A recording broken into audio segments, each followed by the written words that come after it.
All right, guys, what up? It's your boy Ola here with Ola TV. And in this edition, it's going to be WWE Monday Night Raw, August 8th, 2022. Thank you guys so much for tuning in today. Tonight, it looks like they started Monday Night Raw, giving a couple of flashbacks of SummerSlam, showing a little bit of Becky Lynch's return. I mean, not Becky Lynch, excuse me, Bayley's return during the match that Becky Lynch and Bianca Belair had a couple of days, about 7, 8 days ago. Um, so it started off, with Bayley, of course, being one of the prime, surprise appearances that showed up along with Io Sky and Dakota Kai. The ladies are on their way to the ring right now as we speak. Both looks like all three ladies actually coming out in unison right now to the Bayley theme song, and it looks like Bayley's gonna have something to say tonight. More than likely, she's probably going to be going out there to talk about how she probably deserves an opportunity back into the top of the mountain for the women's division. Just to let you guys know, I almost ended up not doing this live stream tonight just for the simple fact that I did lose a close brother of mine.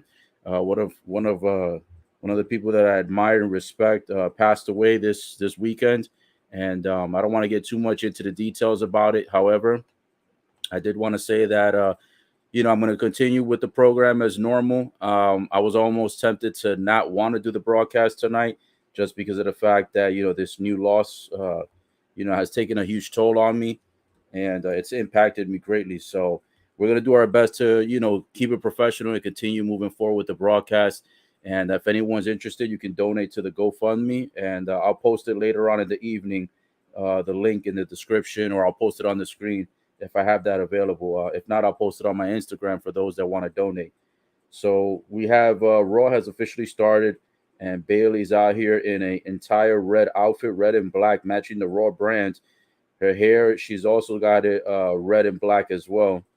And she says that she knows that everyone misses her, and she says she misses everyone's stupid faces and dumb faces in the audience tonight.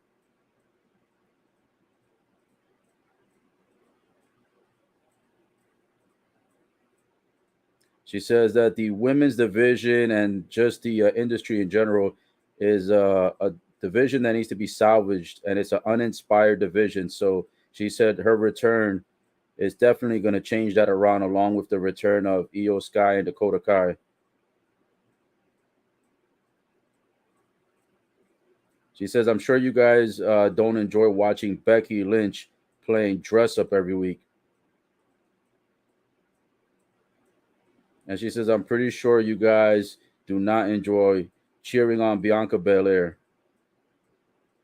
And now Bayley says that without her, Bianca Belair would be absolutely nothing. So basically, she's saying she inspired Bianca Belair to be as great as she currently is.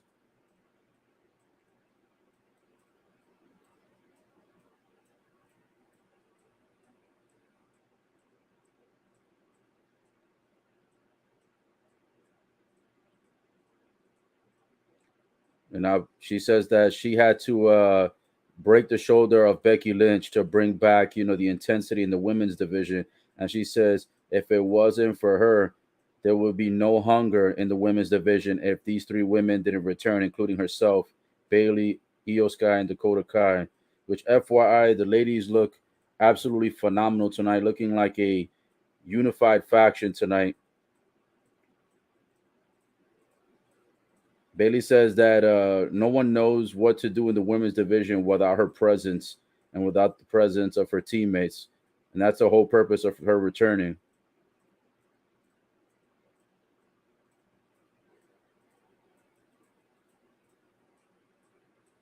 I'll tell you what, the way that Bailey looks tonight, she looks almost like a general manager of Raw.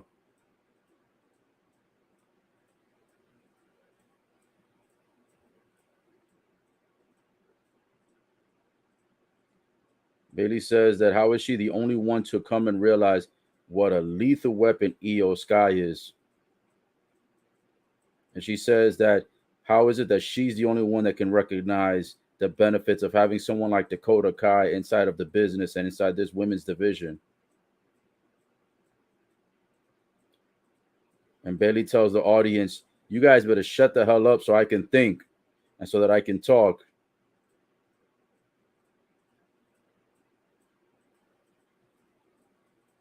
Now the audience is booing the shit out of Bayley right now. And now Dakota Kai has a microphone of herself looking to take over and calm Bayley down a moment so she can go ahead and speak some words on the mic.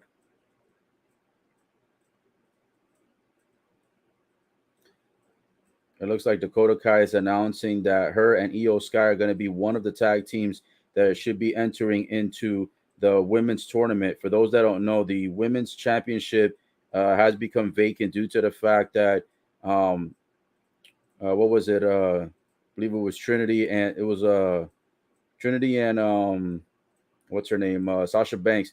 They originally had the tag team titles, and then of course they're no longer champs. They're not with the company anymore for a lot of information that has not been obviously disclosed, and the titles at that point became vacant. So there's going to be a tournament going on for the women's championship.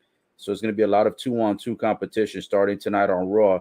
Now I don't know if the entire women's tournament is going to be decided all tonight, but I know there's a lot of matches scheduled for tonight.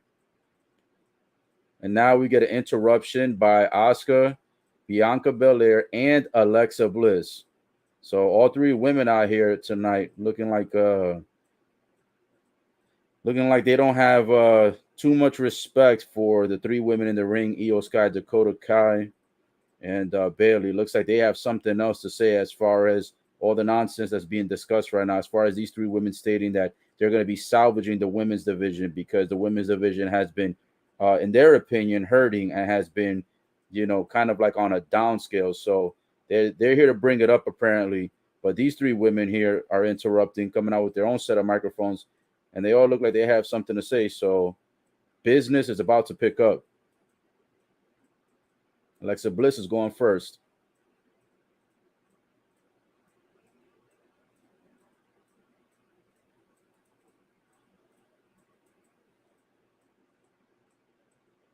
We got the fans out here cheering Bianca Belair. We got EST chants going on right now, and Alexa Bliss says not to get ahead of ourselves as far as Bayley thinking that they're the ones salvaging the division. And now they're saying that you guys are nuts if you think that Dakota Kai and Io Sky are winning the tag team division as far as the tag team tournament's concerned for the tag team championships.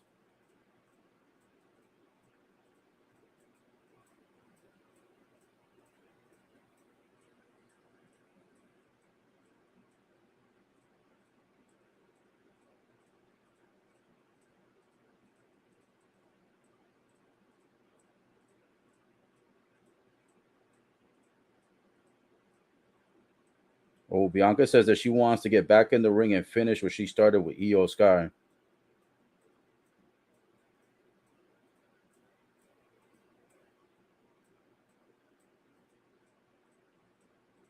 Ooh, Bianca Belair says, right now we've got an evens number game right now. We've got three of us, three of you.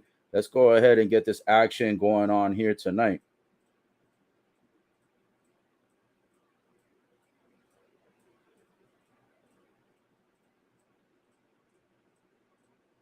Ooh, and then Bayley throwing shots says, yeah, we can go ahead and get a little 3-on-3, but it ain't going to be here tonight in Cleveland, Ohio.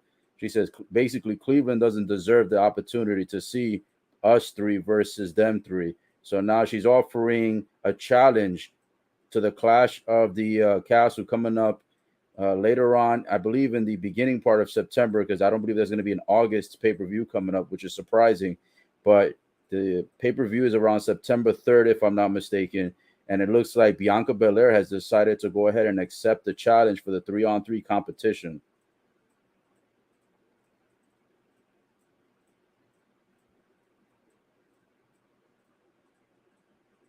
Ooh, and Bianca Belair says, Bayley, while you are so focused on keeping control tonight, I feel like losing control. And now Asuka, Bianca Belair, and Alexa Bliss on a 3-on-3 assault attacking Bayley, Dakota Kai, and Io Sky.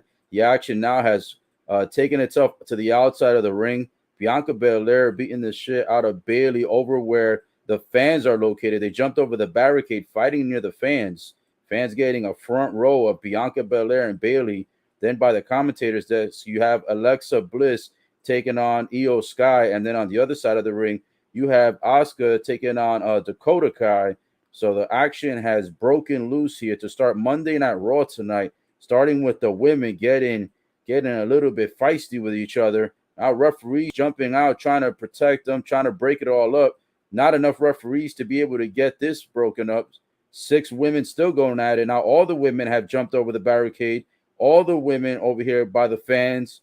Alexa Bliss on top of the barricade and jumps off the barricade and lands on all 5 other women, planting everyone down on their backs, and the fans standing up, clapping it up for Alexa Bliss, taking out all the competition, including the women that she came out with tonight.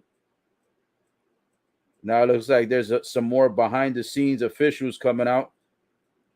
Holy shit. Raw starts tonight, my friends, with 6 women getting it on. 3 on top of 3. No pun intended on that one. All right, let's see. Let's go ahead and take a quick moment to look at the comments to see if anyone has dropped any comments at this time. All right, no comments just yet. All right, I want to thank so much for anyone who has already liked the video. By the way, guys, don't forget to subscribe, turn on the bell notifications, and don't forget to follow me on Best Coach in the Biz on Facebook, the Best Guy in the Biz on Twitch, and youtube.com/Ola TV Official on YouTube. Make sure you follow me on all platforms, guys, to stay up to date, to be able to private message or direct message me as well. And thank you so much, guys, for tuning in today. I really appreciate the support, especially considering the fact that today is one of those days where I'm not feeling 100%, not because of health reasons, but because of, again, as I stated earlier in the broadcast, due to the loss of one of my very close brothers. One of them passed away this past weekend, and I wanted to say, thank you for anyone who's showing support tonight. My mindset has not been all that great in the past 24 to 48 hours, so I'm doing my best to, keep the broadcast professional, stay motivated, and continue moving forward. So I want to thank everyone who's tuning in today. Appreciate the support. Right now, as we speak, guys, it is on a commercial break. The current commercial break right now. Once that's over, we'll go ahead and return to the broadcast here and be able to give you some updates as far as what's coming up next. But so far, Raw has started pretty good tonight, starting with the women. Had a lot of trash talking, starting off with Bayley and a little bit of talking by Dakota Kai and Io Sky. And then they were interrupted immediately by Alexa Bliss, Bianca Belair, and Asuka. And then, of course, words can only do so much. That broke into action, and the women were just laying waste out to each other, just beating the shit out of each other at ringside.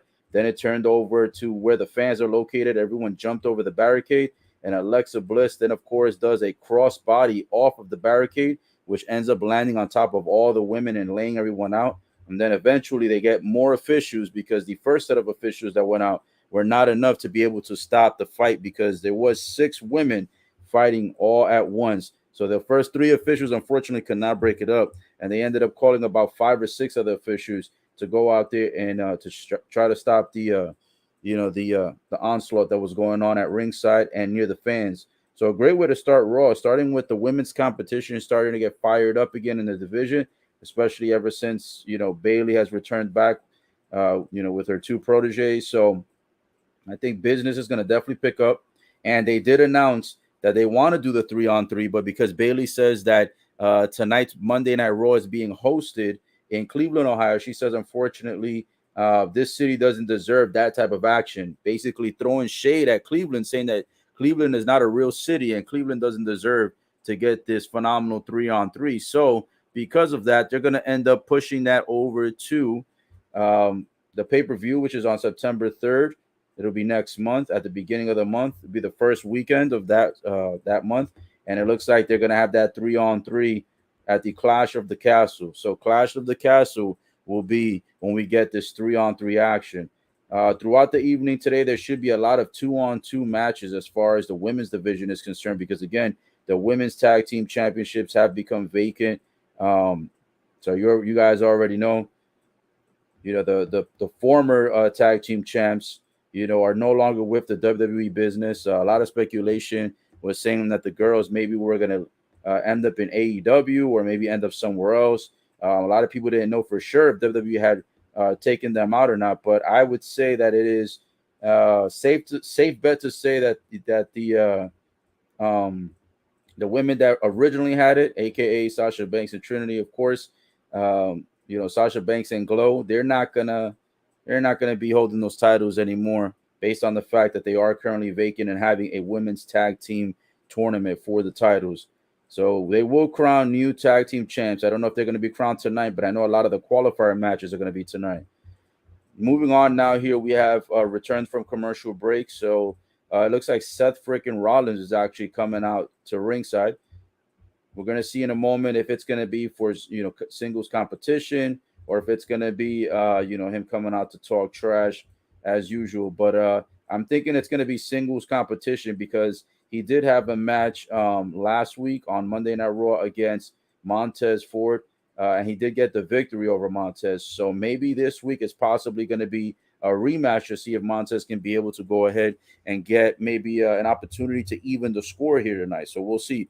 I'm assuming if it is going to be a one-on-one match, Montez will probably end up tying the competition tonight if he gets the victory, and then from there, of course, it'll end up going into probably Clash of the Castle as a one-on-one match to do the tiebreaker. But we'll see how that goes tonight. Let's see if Seth Rollins is actually going to be in action tonight. And the fans chanting Seth Rollins' song. Ho, ho, ho. I think that's one of my favorite songs. Seth Rollins and also Shinsuke Nakamura always gets the crowd excited and always gets the crowd into it. Right now, we have both Angelo Dawkins and Montez Ford, both members of Street Profits, coming out tonight in the Cleveland Cavaliers NBA basketball team colors.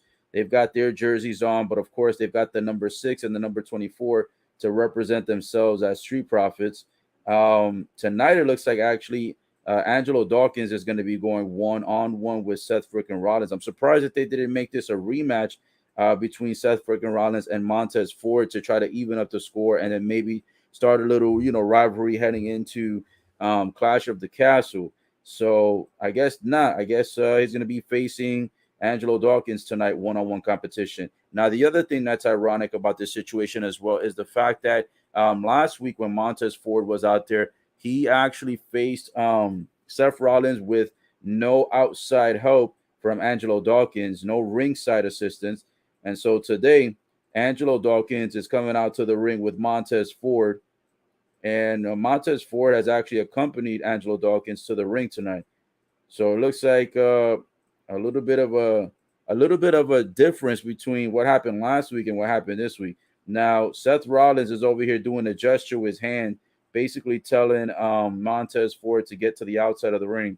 So will Montez Ford stay at ringside for Angelo Dawkins, or is he going to end up going backstage? Well, it looks like he's actually going to be staying at ringside to show support. I almost think that little by little, Street Profits are going in a direction where I think Montez Ford is going to end up somehow getting frustrated with Angelo Dawkins, and eventually they're going to end up breaking the Street Profits. It's a rumor that's been speculated and going around a lot. I hope that it doesn't actually happen. Street Profits are an awesome tag team, and I think they're a lot better together than they are in singles matches. However, you just never really know with WWE. They like to break up, tag teams, and they usually like to take who they think is the better of the two and put them in singles matches long term. So will Angelo Dawkins be eventually betrayed by Montez Ford? I guess that's something that we will wait to see either tonight or in the near future, because that has been speculating for at least a month now, if not more. Even when I went to the meet and greet and I went to meet Liv Morgan, before Liv Morgan came out, Street Profits were out doing meet and greets, and the fans were chanting something like, don't break up, because the fans know that Street Profits are kind of like leading into that direction as far as being a tag team that may potentially go their separate ways. But we hope not. We hope it's just rumors. Right now, to get the competition started, Montez on the outside distracting Seth freaking Rollins. Ooh, and Angelo comes out of nowhere like a freight train and knocks the shit out of Seth freaking Rollins. Seth freaking Rollins goes flying over the commentator's desk and smacks head first. The back of his head smacks into the digital Titantron that's on the side of the barricade where the front row fans are located behind the commentator's desk. So right now, Angelo having the momentum to start the match off. And prior to that, inside of the ring, Angelo also started gaining the momentum to get the upper hand on Seth Rollins. So right now, looks like Angelo Dawkins starting this match off with a positive momentum shifting over to his direction. But of course, we all know Seth Rollins always has something up his sleeve. So I'm assuming somebody's got to be out there eventually to support Seth Rollins. Maybe it's someone who has beef with the Street Profits. I'm very surprised that Seth Rollins doesn't actually have someone at ringside with him, considering the fact that Montez Ford is at ringside to be able to go ahead and create distractions and assist Angelo Dawkins behind the referee's back. So far, Montez Ford has been successful with the distractions.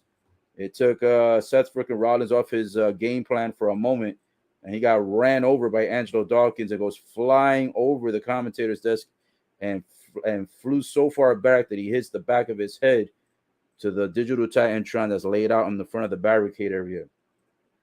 Right now, it's on a quick commercial break. As soon as it comes back, I'll go ahead and give you some more updates on what's going on here. But again, hopefully, Street Profits will continue to be a tag team that will stay versatile and stay in unison and stay together.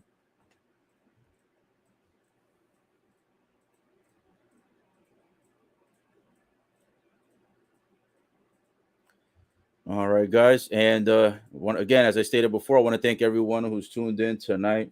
Without you guys, of course, these broadcasts wouldn't be as entertaining or as intriguing. So you are welcome to go ahead and like the video, share it to anyone else who wants to partake in tonight's WWE Monday Night Raw for August 8, 2022. You guys are more than welcome to drop a comment as well. Anytime you guys drop questions, comments, or anything like that, or ideas, it's always makes the broadcast even more compelling. So thank you so much.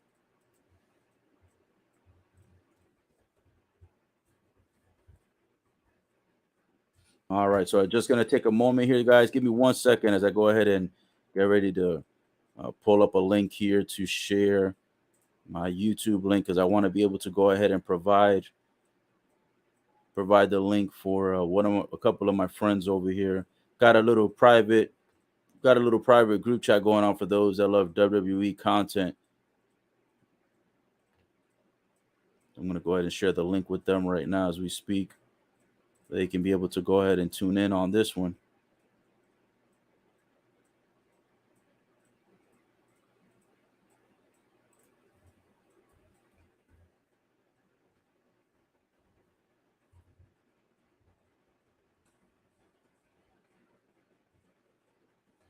All right, guys, we are back from commercial break, and the match continues. Angelo Dawkins from Street Profits going one-on-one with Seth freaking Rollins and Montez Ford at ringside. Couple of forearm shots across the face of Seth freaking Rollins by Angelo. Now he gets thrown over to the turnbuckle. Seth Rollins grabs Dawkins by the neck and then slams him face first into the second turnbuckle. Montez Ford coming over to take a look at Dawkins to see if he's okay. And Seth Rollins will have no part of the cheerleading. Montez Ford gets kicked in the face by Seth Rollins. Then Montez goes under the ring and grabs a chair to try to attack Seth Rollins. And the referee over here backing Montez Ford and saying, give me the chair. The chair is out of here. And more than likely, he's going to end up ejecting Montez Ford. Yep, the referee tells Montez Ford to get the hell out of here. Montez Ford absolutely upset that Seth freaking Rollins kicked him in the face uninadvertently. And it looks like it's now going to end up being a fair one-on-one competition between Angelo Dawkins from Street Profits against Seth freaking Rollins. Rollins playing the mind games, getting Montez Ford to get frustrated and getting Montez Ford to be ejected by the referee. So here we go. Ooh, and a massive clothesline by Dawkins across the face of Seth Rollins. Now Dawkins goes rope to rope, coast to coast, goes flying over the third rope, doing a nice little backward somersault that lands on top of Seth Rollins, wiping him out on the outside of the ring. Now both men on the inside of the ring. Ooh, and then Dawkins picks Seth Rollins over his head with a nice overhead suplex. Then he does a spinning twirl-to-roll punch to the face. Ooh. Dawkins goes and plants him again with a nice little double arm spinning suplex. Almost looked like it was going to be a double arm DDT. Goes for the pin. Oof. And it looks like it's going to be a kick out. Only a 2. Seth freaking Rollins now breathing hard. Eyes closed, trying to compose himself. Angelo Dawkins showing that he is not the weakest link in the Street Profits, taking his game to the next level in these singles matches, proving why him and Montez Ford are tag team partners and proving that they are equally just as talented. Ooh, Rollins goes and rolls up Angelo, but it's only going to be a 2 count. Now he tries to grab him for a neck breaker. Looks like that's broken up. And then a huge, massive forearm hit across the back of the neck of Angelo. And then Angelo gets out of it. Oof. Looks like a kick out. Holy shit. Seth freaking Rollins tried to nail the finisher on him, but then Angelo seen it come and gets out of the way and then plants a nice little powerbomb pin onto Seth freaking Rollins and immediately goes for the pin. But unfortunately, Rollins looks like he kicked out, so it's just going to be a 2. And Angelo just wondering what else does he have to do to be able to beat this guy. Seth Rollins now rolling to the outside of the ring.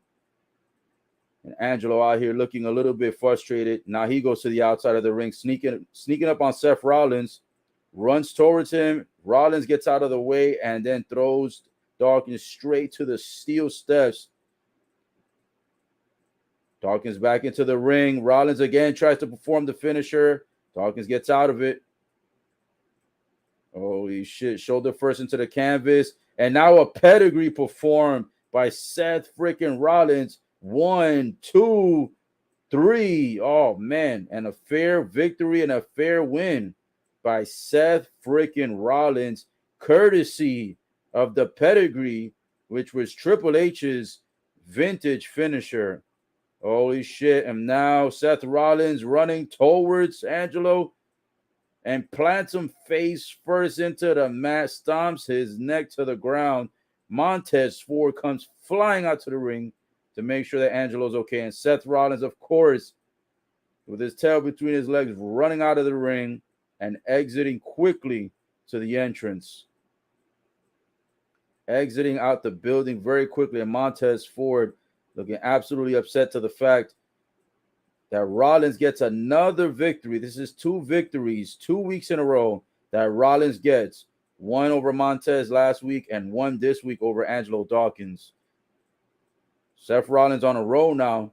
I got a feeling that Seth Rollins is winning a lot of matches because now that Vince McMahon is out of the picture and Triple H, of course, as you guys know, is the EVP, the Executive Vice President of Talent Relations, you know, Triple H is starting to bring things back into a different direction. And I think one of those directions is Seth freaking Rollins becoming the new face, the new heel that gets back into the heavyweight picture. Because as you guys know, Seth Rollins has been out of the picture for a very long time. And I've said it for a long time. Seth Rollins should not have been out of the heavyweight picture for the titles for this long. However, looks like Triple H is making it his business to show the fans that Seth Rollins will be climbing that ladder of success little by little, week by week, competition by competition, day by day. And it looks like so far 2 big-time victories, 1 over each of the Street Profits members, 1 last week against Montez and 1 win this week tonight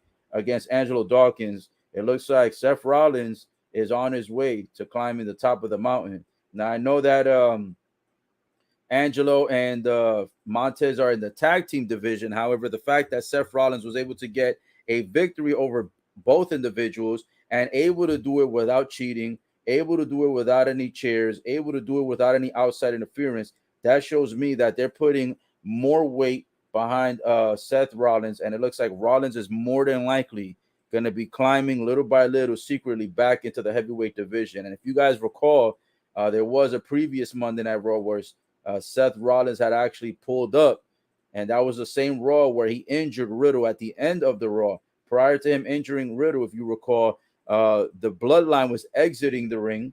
The Bloodline was exiting, and it was all members of the Bloodline. It was Paul Heyman, the Usos, and Roman Reigns. And upon them exiting, that's when Seth Rollins' music mysteriously hits. The fans got on their feet, electric flying everywhere, surprised that Rollins was coming out to the ring simultaneously while the bloodline is leaving and exiting. And he looked at Roman Reigns up and down, and Roman Reigns looked at him with an eye of respect. But you can tell that there's going to be a feud that's going to be brewing between those two men, and it's going to be brewing very soon. And I think they're going to lead into that once Roman Reigns beats Drew McIntyre at Clash of the Castle. That may be a long prediction, a long stretch, but I think it is going to happen. Oh, and now backstage, we've got Dominic and Rey Mysterio having a conversation behind the scenes, and Edge comes out of nowhere to give his apology of what happened, where he accidentally speared Dominic due to the fact that, if you remember last week, Rhea Ripley has shoved Dominic, and then Dominic ends up shoving, I think it was Finn Balor, out the way. And then in that exchange, Edge goes for the spear, and the spear accidentally catches Dominic. Now that they're backstage and having a discussion, Dominic goes and slaps the chest of Edge, kind of like pushing him away, aggravated at the fact that Edge accidentally speared him. Dominic thinks that it's probably not an accident. And I'm going to be honest with you guys. I would not be surprised if this is all a scam, if this is all a charade, and if Edge is actually still in cahoots with the Judgment Day. I would not be surprised if they are still in cahoots and they are low-key still a faction, and they're just making believe like Edge is kind of like a face rather than a heel. Because as you guys all know, Edge has not been a face for very long periods of time, as history has shown. Anytime that Edge has been a face, it has only been a matter of time before he has become a heel, whether it was in singles matches or whether he was a tag team partner of, at that time, he was tag team partners with Christian, who Christian, of course, is now in AEW as Christian Cage. But at that time, many years ago, they were, a tag team. And anytime that they were a face, it was only a matter of time before they became a heel. They were better as a heel, whether it be in tag team matches or singles matches. So I'm presuming that this little charade is going on here with Edge, as far as the spear goes, was not an accident. I think he's going to play it off as an accident. He's going to eventually end up betraying Dominic and Rey Mysterio. And I think all this time, it's going to be this huge low-key story where he was actually with the Judgment Day, even though the Judgment Day had kicked him out of the faction as their head honcho, as the head leader. So I think they're gonna find a way to piece this all together. I don't know when or how. Maybe it'll happen at Clash of the Castle. But I think somewhere down the line, Edge is going to be back with Judgment Day. They're going to grow that faction even more, and they're going to put Edge back into the group and probably put him back as the main head honcho. Because to be honest with you, the faction right now in itself, if you look at it, right, you got Rhea Ripley, who returned back. She had disappeared for, I think, a week or two. I don't know where she was, but she's back with them, right, joins forces. And you've got Damian Priest and Finn Balor, however you pronounce his name. Between those three people, you really don't have, like, if you look at it, you really don't have who is the definitive leader in that faction. Is it Finn Balor, or is it Damian Priest, or is it Rhea Ripley? To me, in my opinion, I would think it's Damian Priest, because he seems to be kind of a little bit more edgier and a little bit more he seems to be a little bit more in control anytime that the Judgment Day comes out, and he seems to be more of the vocal ambassador for the faction as well. But here's the thing, it's hard to tell sometimes if Damian Priest is the actual new leader of Judgment Day, because when you look at the faction, it never really feels like him or Finn Balor have like a real one-up on each other as far as who is the definitive, new leader of Judgment Day. So I almost think they have to bring Edge back into that faction, because Edge is, AKA old school, the rated R superstar. And he's been through a lot more situations where he's been the leader, whether it was him and Christian as a tag team, whether it was him and the Brood, any faction that he's been on, past or present, Edge has been one of the main faces of the faction. So I almost think that this is going to be no different, and that Edge is going to be somehow in cahoots with this team, meaning that low key, he's actually friends with them, but he's acting like he's their adversary. And I think that Edge is going to realign forces with Judgment Day, potentially, maybe by the time Clash of the Castle arrives, depending on how all these, depending on how matches line up, storylines line up, etc. I really think that Edge is going to rejoin them and become the head honcho and become the leader of the faction of Judgment Day, because he's a better fit as a leader versus having Damian Priest or Finn Balor or even Rhea Ripley as the leader. When they're together, it doesn't seem like one is more like on a higher rank or higher level. It seems like they're all equal, like they're all even. You know what I'm saying? If that makes sense. So we'll see how this all plays out. But I don't know. I think that spear was not by mistake. Oh, FYI, Dominic also that same week where he caught the spear by Edge, that same Raw, he also had been attacked by Rhea Ripley, who Rhea Ripley had wrapped her legs around the neck and face area of Dominic. And surprisingly, I was making jokes and sarcasm about it. And I see that Instagram started doing the same thing, where I would say, man, Dominic is one lucky dude to have Rhea Ripley's legs wrapped around him. And ironically, on Instagram, WWE was actually throwing some jokes out there and some comedy. Let me see if I could actually pull up my Instagram and figure out if I could find out the post. WWE had made a post about it. I guess WWE was paying attention to the comments and the sarcasm of the fans, and it looks like they decided to make a post about the situation between Rhea Ripley and Dominic. Let me see if I can find that. Give me a sec here. Right now, we've got the Miz talking on Raw. I don't think there's anything special that he's saying right now. And then you've got Ciampa talking too. Looks like Ciampa right now talking about the Almighty One, aka Bobby Lashley, the United States champ. He's talking smack about him right now. Clearly doesn't obviously respect the current U.S. champ. All right, I'm trying to log into. Give me 1 second. I'm trying to log into my Instagram. Well, my Instagram, for some unknown reason, guys, is not working. Well, at least the login isn't working on my computer. It's weird. Hold on, let me try one more thing here. I think it's starting to log in now. I don't know. Sometimes I change the passwords and I forget what the hell's going on with Instagram.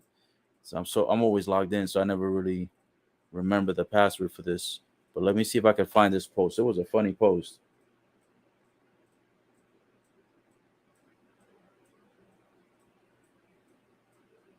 Ciampa was talking smack, talking about, I think he's supposed to be facing Bobby Lashley for the United States Championship. And he says that Bobby Lashley, in his mind, has already lost. I believe if that's who he was addressing. I wasn't paying too much attention to it just because I believe Ciampa did actually qualify for the title shot. Yeah, because I think last week he had two matches. He won, I think it was first he had a triple threat match, and if I'm not mistaken, later on in the evening, he had a singles match against AJ Styles. He defeated AJ Styles, and that gave him the number one contendership for the United States Championship. So yeah, he's more than likely talking trash about Bobby Lashley when he says he's already lost in his mind, and in his mind, he's going to be the new United States Championship. I hope they don't make Bobby Lashley lose to Ciampa, even though I know Ciampa's on the rise right now, getting a lot of victories.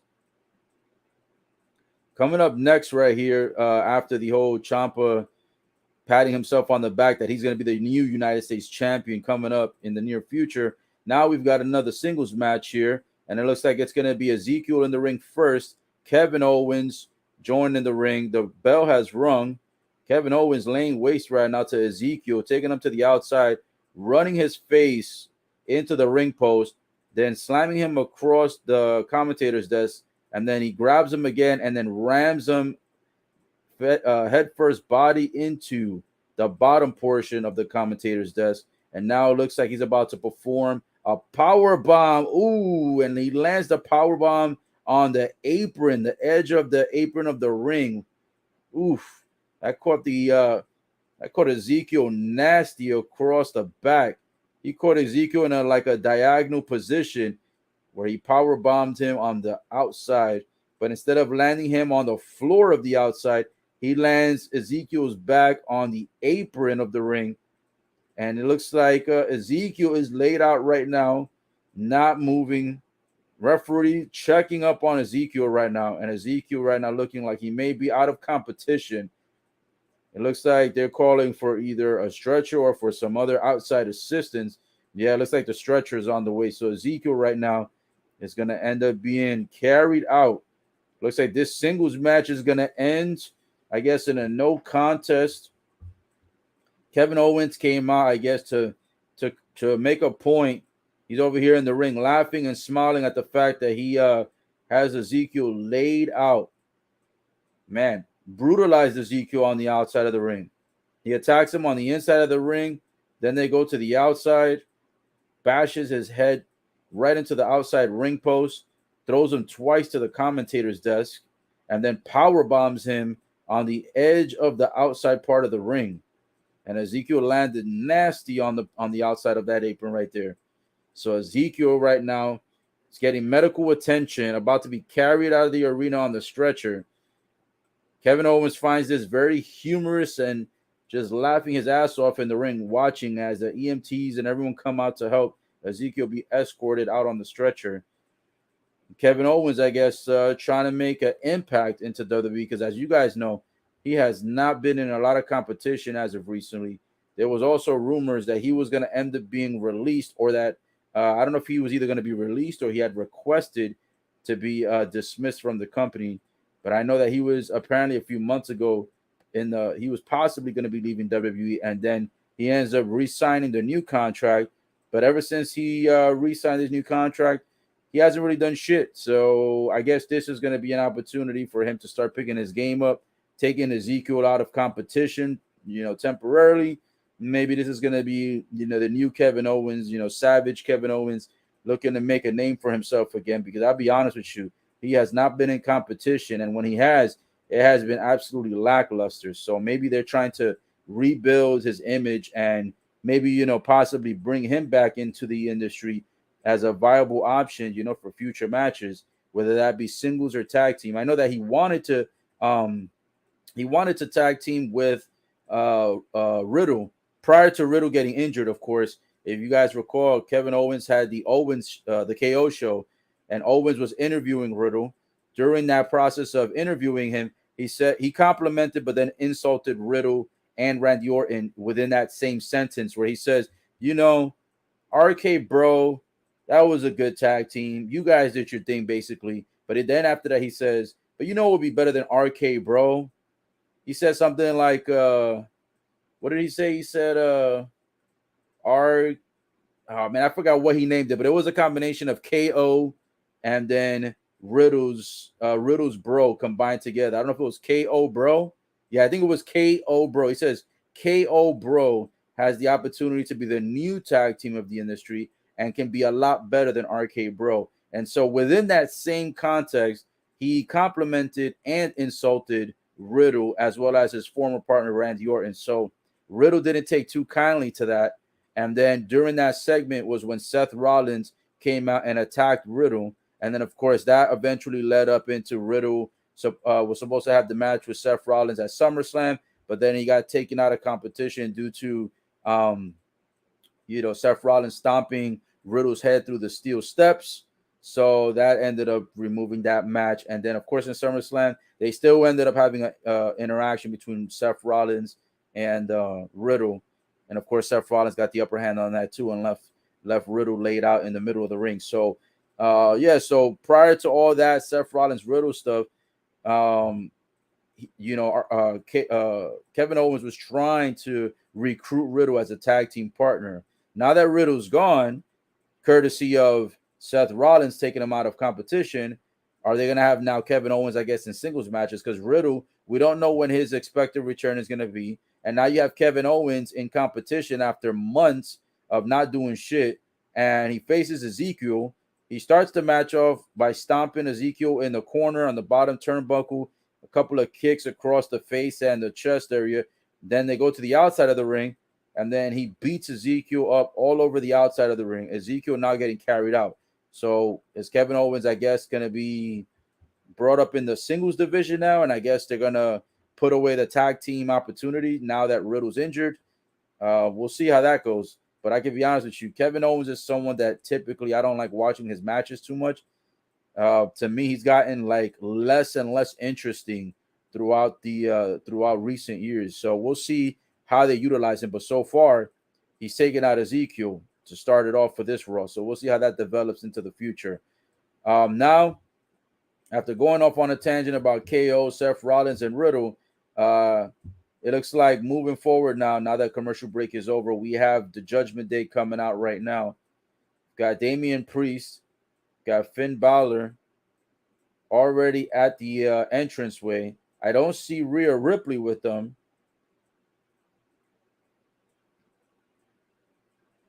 Yeah, so Rhea Ripley is not with them right now. Let me see. Is this going to be tag or is it going to be singles competition? So it looks like actually Finn Balor, I believe, is the one that's going to be competing. So it should be a one-on-one competition. However, Damian Priest is accompanying him to the ring. I'm surprised that Rhea Ripley isn't with them. And that's kind of one of the things that I'm always like wondering, like, why is it that some moments they have Rhea Ripley with them and then other moments they don't have Rhea Ripley, like, at their side? It's weird how they kind of utilize Rhea Ripley. It's like she's a part of Judgment Day, but she's not part of Judgment Day. You know what I'm saying? And I've seen that way too often where it's like it's mostly just Damian Priest and Finn Balor together coming out to the ring, whether it's segments of them talking on the mic, tag team matches, or singles matches. Usually when you have a faction like that, even if, let's say, Rhea Ripley is scheduled to have a match for herself later on, on Raw, or whether she's having a match at a pay-per-view or whatever the lineup is, usually all members of the faction usually come out together, similar to like DX, NWO, Evolution, the Nation of Domination, the Corporation, the Corporate Ministry. Anytime that you had a match, there would be at least, if not all members of the faction coming out to show support, at least a huge majority of them. Now, with Judgment Day being only 3 people, you would think that Rhea Ripley would be out here in support with these guys, but she's not. So that's a little weird.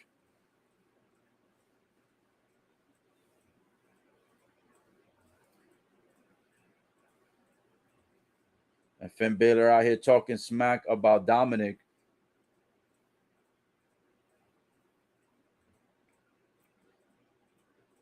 Judgment Day, Finn Balor saying that Judgment Day isn't afraid of anyone that comes up against him. He says that fear is a product of your own imagination. And then the audience goes, "What?"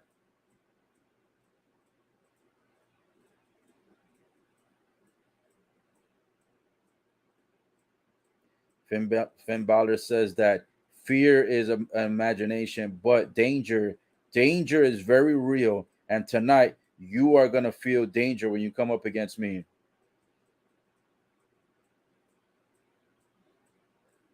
And now Damian Priest talking smack to Edge, saying, if I wanted to, I would lay you out tonight.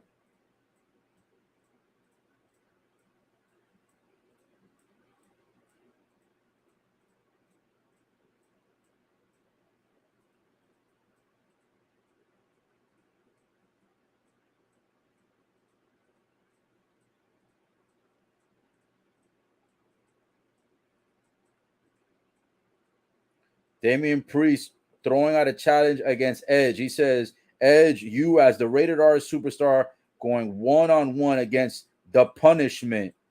Me, Damian Priest, going one-on-one in Toronto, he says. Well, Cleveland, Ohio is where Raw is being hosted tonight. So I'm assuming Damian Priest is not offering that challenge tonight. So whenever I guess either Raw comes to Toronto is when they will have that challenge if Edge decides to accept, unless if Clash of the Castle is being hosted in Toronto, then maybe they'll leave that one-on-one singles match for the pay-per-view. I have no idea where that's going to be hosted though. Oh, now Rey Mysterio backstage again, saying that he's looking for his son Dominic, and And now Edge says that he's willing to help Rey Mysterio look for his son.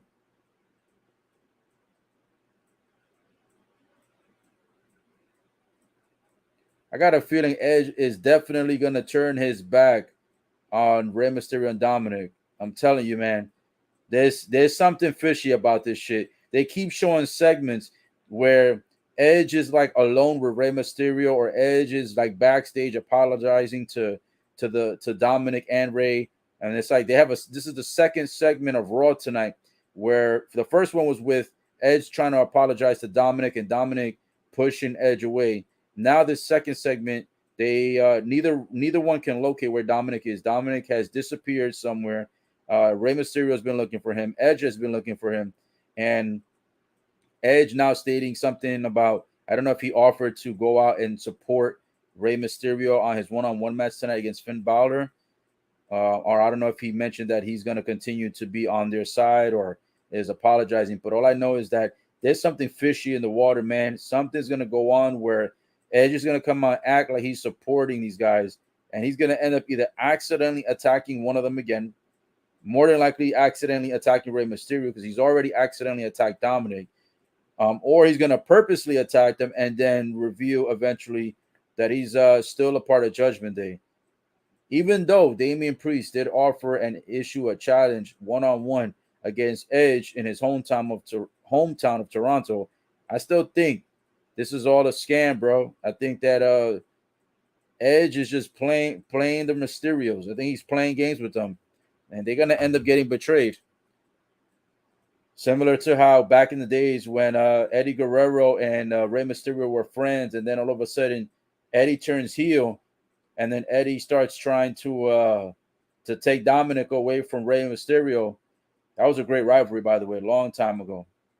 But yeah, Eddie and Rey were friends for a long time, and then Eddie eventually became a heel, and we have a lot of competition against Rey Mysterio, and it also involved a lot of segments where he was also trying to take Dominic away. So now it almost seems like we're bringing the same type of vibes into this current situation, even though in this situation Edge isn't necessarily heel anymore for the moment. He just turns face, and also we know that Edge is allegedly accidentally having speared Dominic, but I don't know. I think they're almost using a similar storyline.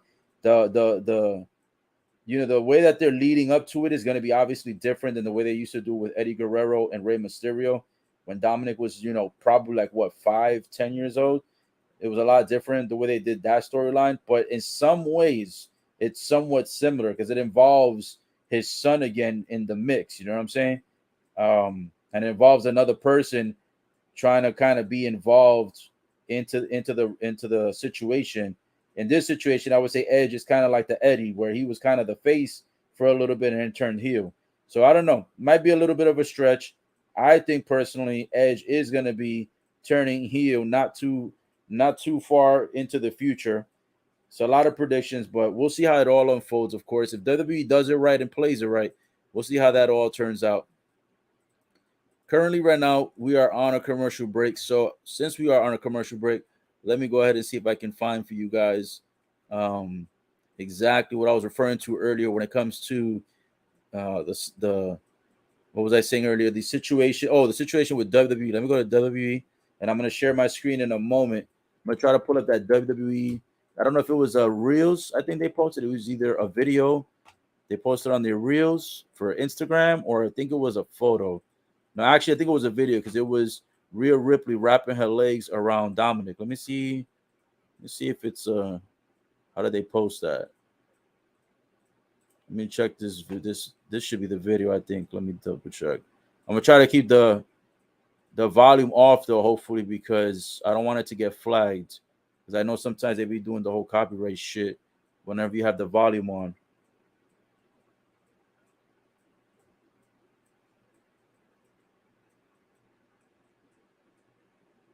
While it says SummerSlam dominance, it says WWE surpassed 1.3 billion video views across all their social media platforms in regards to SummerSlam. That's interesting. Oh, I think this is the video right here. I think this is the video right here. Let me share my screen on this one. My homie Jax pulling up says, yes, sir. Says that's because she still hurt. Oh, okay. So Rhea Ripley is still possibly hurt. That's what it is.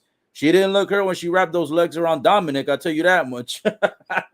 She had her legs wrapped. She had them thick legs wrapped around Dominic. And all the men, after watching that segment, were like, bro, I wish I was Dominic. Let me show you the video here. Let me share this screen. I could show you guys what I was referring to. Let's share the screen. Let's see. Right now, the Rey Mysterio match is about to start. Before I give you guys the updates on that, I want to get to this Instagram post right here. Show you guys real quick this Instagram post. Let me make this larger here. This is, I believe this is the video here. Look, this is the one that I was telling you guys where Edge, right here on the left side. See this? This is the segment last week on Raw. Rey Mysterio getting beat up by Damian Priest and Finn Balor. Look, and Rhea Ripley had her legs wrapped around Dominic. Edge comes to the ring running to attack Judgment Day. Boom, lays out Finn Balor. Going one-on-one against Damian Priest. Right? Big clothesline, takes Damian Priest out. Finn Balor, boom, catches a nice little DDT.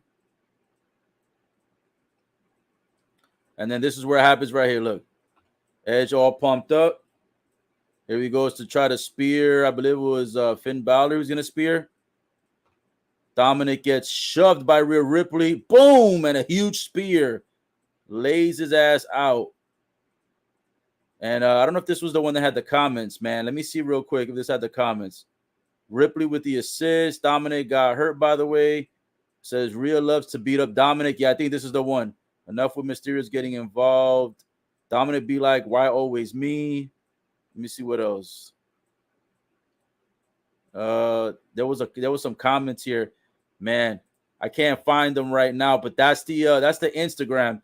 Definitely y'all should check that out. That's the Instagram right there of WWE. And they basically had a whole bunch of men just commenting like, yo, I wish that I was Dominic because I wish I could have Rhea Ripley's legs around my face and around my neck.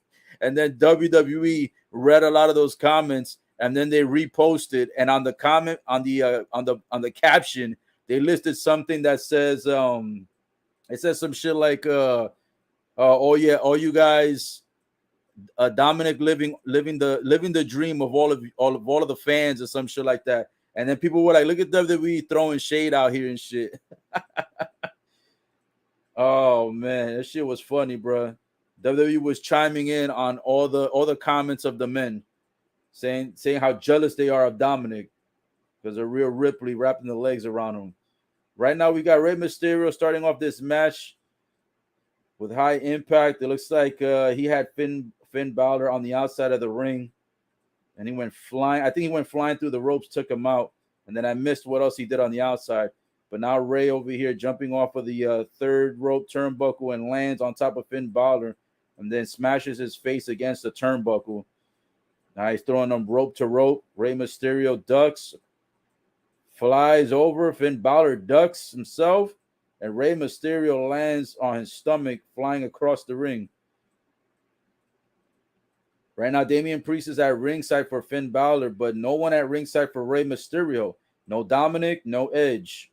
So Rey Mysterio is out here one-on-one competition, but in some sense, he is handicapped due to the fact that Finn Balor does have Damian Priest in his corner. I'm going to be honest with you. Will tonight be the night? I'm going to ask an honest question. Will tonight be the night that Dominic, by chance, tonight be that Dominic finally joins Judgment Day? Maybe Dominic is finally going to betray his dad. People have been speculating for weeks that supposedly Rey Mysterio was going to get betrayed by Dominic, and he is going to join Judgment Day. Will that happen tonight? Dominic has disappeared. Rey Mysterio can't find him. Edge can't find him. Rey Mysterio's having this singles match with no one at his side. I almost think Rey Mysterio is going to get betrayed by his son tonight. Maybe we'll see. Oof. Finn Balor drops Rey Mysterio on his back with an elbow driving through the chest, a dagger. Goes for the pin, and it's just going to be a 2 count right now. Let me go ahead and read some of the other comments. What else did Jack say? Jack says, Yeah, that's why they're not really involved. She's not really involved. Gotcha. Yeah, I would love for her to still come out even though if she is injured. And I wonder what injury does she have and how serious is the injury? Did she maybe get injured during the segment with Dominic? That's what I'm wondering. Finn Balor now performing the Three Amigos on Rey Mysterio, throwing salt onto wounds, trying to mock Eddie Guerrero. Once he goes for the third one, though, Rey Mysterio reverses and suplexes Finn Balor. Finn Balor here trying to mock the late great Eddie Guerrero. Now Rey Mysterio throwing Balor to the rope. He reverses it. Ooh, a nice little clothesline by Rey Mysterio. Balor a kick to the stomach of Rey. Rolls him up for a pin. Rey gets out of it. 2 feet to the face of Balor. Then Rey goes for the pin. Oof, it's going to be a close one, but still a 2 count. Damian Priest looking very attentively at ringside with the most serious look I've ever seen on his face. I think Damian Priest is more than ready to interfere in this match. Rey Mysterio now has Finn Balor in the corner with a couple of punches going across the face of Finn. Finn stops that immediately. Now he's got Rey on his shoulders. Ooh, a nice counter by Rey Mysterio. And slams Finn Balor into the mat. Now he goes for the pin. Oof, just going to be a 2 count. A nice reversal by Rey, doing kind of like a bulldog move. Similar to like a running bulldog, except he catches him mid-air and slams him face first into the ground. A nice little drop bulldog right there. Still not going to be enough, though, to end the match. And now Rey Mysterio saying it's time for the 619. Dialing it up. Is he going to get it? Is Damian Priest going to stop him? Oh, Damian Priest tries to get in the way, and Damian Priest catches the 619. Holy shit. And then Finn Balor grabs Rey Mysterio by the mask and rams him face first into the ring post. And Rey Mysterio goes flying outside. Damian Priest laid out by the 619. And Rey Mysterio laid out by Finn Balor slamming his face into the top of the ring post. Looks like it's going to go into commercial break now for just a moment as we speak.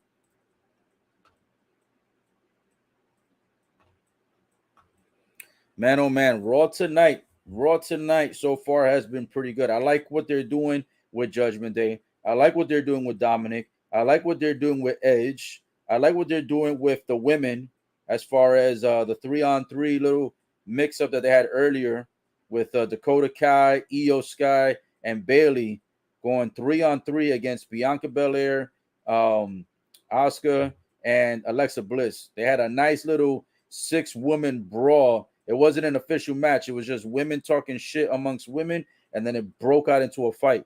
Now, what we do know is that the 3-on-3 official match is not going to be on Raw tonight. That was offered. So it looks like it's going to end up going into Clash of the Castle. So that's going to be an interesting match to to see for the pay-per-view. The real question is going to be is considering the fact that it was announced earlier, which I don't know if it's official yet, but I know Dakota Kai and Io Sky are supposed to be tag teaming into the tournament. There's a tournament that's supposed to be occurring with a couple of matches happening tonight, I believe, for the women's division. Since the women's title has become recently vacant, they're having a tag team tournament for the women's tag team titles. So some of those matches are supposed to take place tonight, and apparently Io Sky and Dakota Kai are going to be more than likely one of those tag teams. But Alexa Bliss, I believe, is also supposed to be in that tournament, and I believe she's supposed to tag up with Asuka. So those are 4 women that should be in the tournament. I don't know if they're going to be facing each other in the first round qualifiers, but I believe there is a total of, I don't know yet because I didn't check the actual brackets, but when they announced it earlier tonight on Raw, if I'm not mistaken, I think there's four teams on the left side and 4 teams on the right. So that's a total of 8 tag teams, which means that's a total of 16 women. So that's going to be, you'll have, how many qualifiers is that? You'll have So if you have four teams on one side, four on the other, that means that's two sets of matches for the round one on the left, two for the round one on the right side of the bracket. The two winners of those will then go into the semis. So then you'll have two tag teams there on the left bracket, two on the right, and then the two winners of those will then go into, I guess, the finals. That'll be the last two tag teams. And then from there, those are going to be declared the champs. So obviously, they're not going to do the championship, the championship round or the final round for the championship, I should say, tonight. They'll probably leave that for Clash of the Castle. But what they'll probably do is they'll probably have maybe a couple of the qualifier matches tonight, a couple of the first rounders, and then maybe next week, if they didn't finish all of them this week, they'll have a few more next week. And then the following week, they'll probably have the semis. And then after that, we should be leading into the pay-per-view for the two final tag teams. And then I think Clash of the Castle will determine who's going to be the tag team champs. So with that being said, I think that that's an opportunity for Dakota Kai and Io Sky to potentially be the women's tag team champs and start taking some of that gold, because they've been talking a lot of smack since they've returned alongside with Bayley. Bayley's been talking a lot of trash that the women's division has been plummeting ever since that allegedly Bayley has been gone. So we'll see if these women are going to be able to start making a mark into the business by starting off with winning the tag team championships, depending on how Dakota Kai and Io Sky perform in this tournament. All right, now we are done with commercial break. I was waiting for commercial break to end, and it looks like now we've got a possible superplex. We've got Rey Mysterio up on the top third turnbuckle with Finn Balor. Finn Balor is in the position to suplex Rey. Rey's on the outside near the ring post, but now Rey flips over Finn Balor's back, tries to powerbomb him. It doesn't work, and then he drops Finn Balor on his face on the third turnbuckle. Oh, and now it looks like Rey Mysterio throws Finn Balor to the outside. Holy shit. Rey Mysterio goes flying under the bottom ropes, and he does a baseball slide where he slides out to the ring. He slides from the inside to the outside of the ring and simultaneously rolls Finn Balor up into a powerbomb. And the powerbomb move leaps Finn Balor into the barricade, back into the back, into his back leaning into the barricade, I should say. Rey Mysterio powerbombed the shit out of Finn Balor across the barricade near the front row fans. Now Damian Priest trying to create a distraction. Finn Balor ends up accidentally knocking the ref out. And then all of a sudden, Damian Priest trips up Rey Mysterio, who is standing on the outside of the apron. And Edge is coming out to go one-on-one with Damian Priest.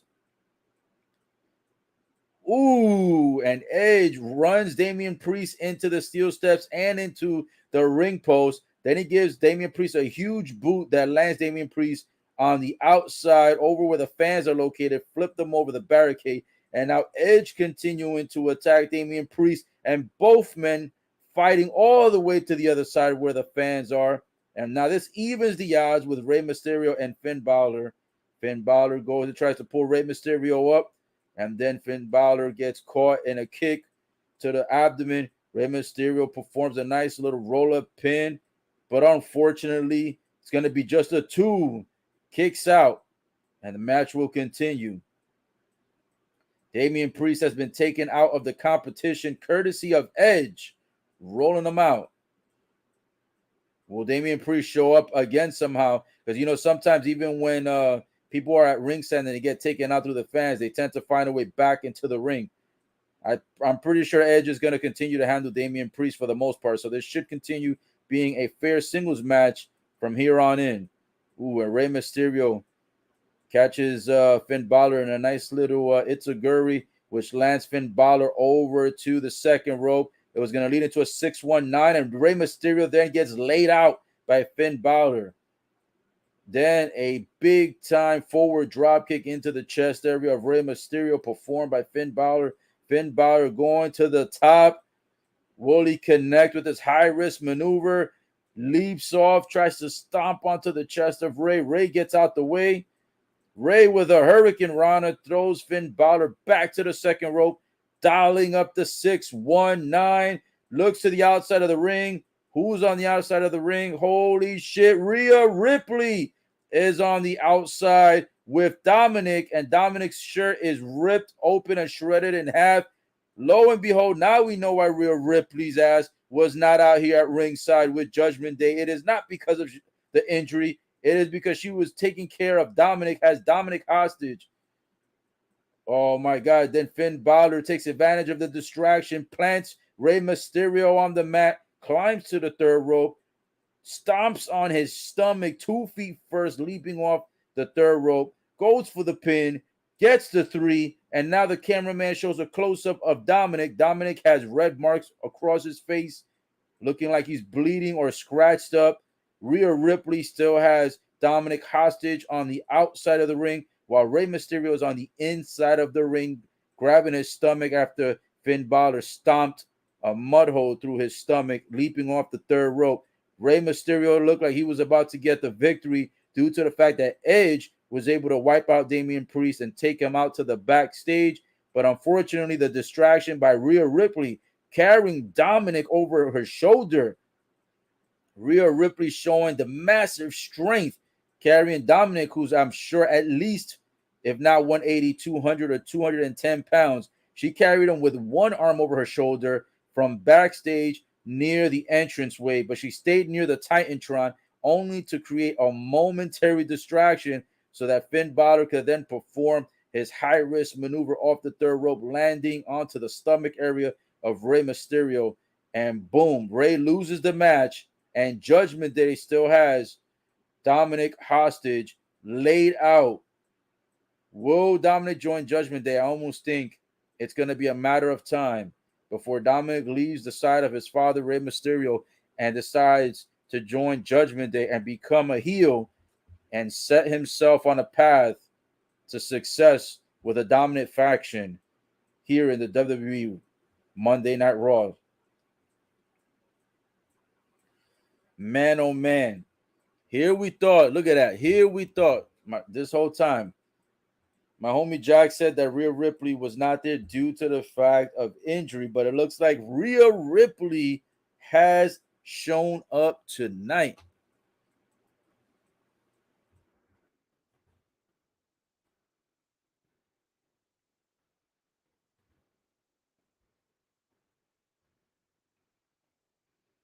Yep, so now they're showing the Women's Tag Team Championship Tournament. It is a total of 8 tag teams, 4 women on one side of the bracket, 4 women on the other side of the bracket.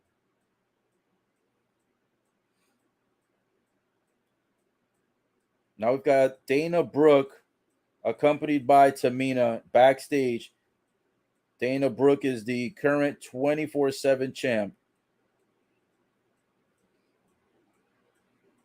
I'm surprised they still got that 24/7 title around. I'm surprised Tamina hasn't tried to take that shit from her.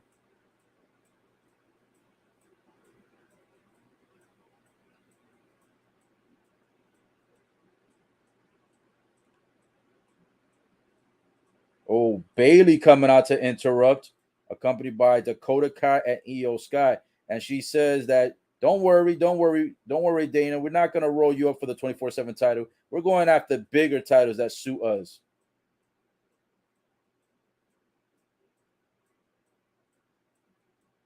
Yo, I know in the past that Bayley has not been one of the, quote unquote, most attractive women in the women's division. But I tell you what, tonight, Bayley looking kind of nice.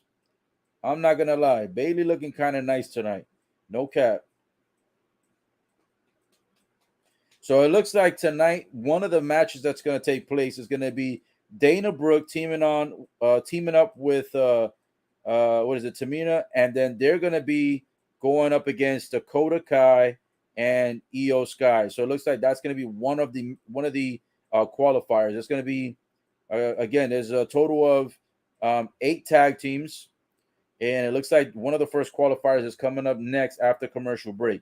So that's going to be interesting to see which direction they're going to go with on this one. I think Dakota Kai and Io Sky are more than likely going to win this, because if they lose this, it's going to kind of I don't know how much sense it's going to make them lose. If they're going to bring them back and they're actually going to utilize them effectively, I think they almost have to win this qualifier tonight. And not only that, at least make a deep run into this tournament. So we'll see how that one plays out. But again, if you're just tuning in,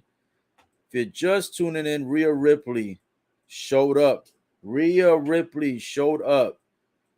I was talking earlier about how she didn't come out with Judgment Day to support Finn Balor in his singles competition match against Rey Mysterio. And lo and behold, the reason why she wasn't out at ringside and the reason why Dominic mysteriously disappeared, no pun intended with the mysteriously for the Mysterios, but the reason why he was mysteriously not at ringside by his dad's side is because Rhea Ripley had beat the shit out of him and had him hostage backstage. And then she caused a distraction when she carried him out, and Rey Mysterio saw her from a distance, and that caused enough distraction for Finn Balor to be able to dominate, land a high-risk maneuver on him, go for the pin, and get the victory. So, man, oh man, this storyline picking up in a big way.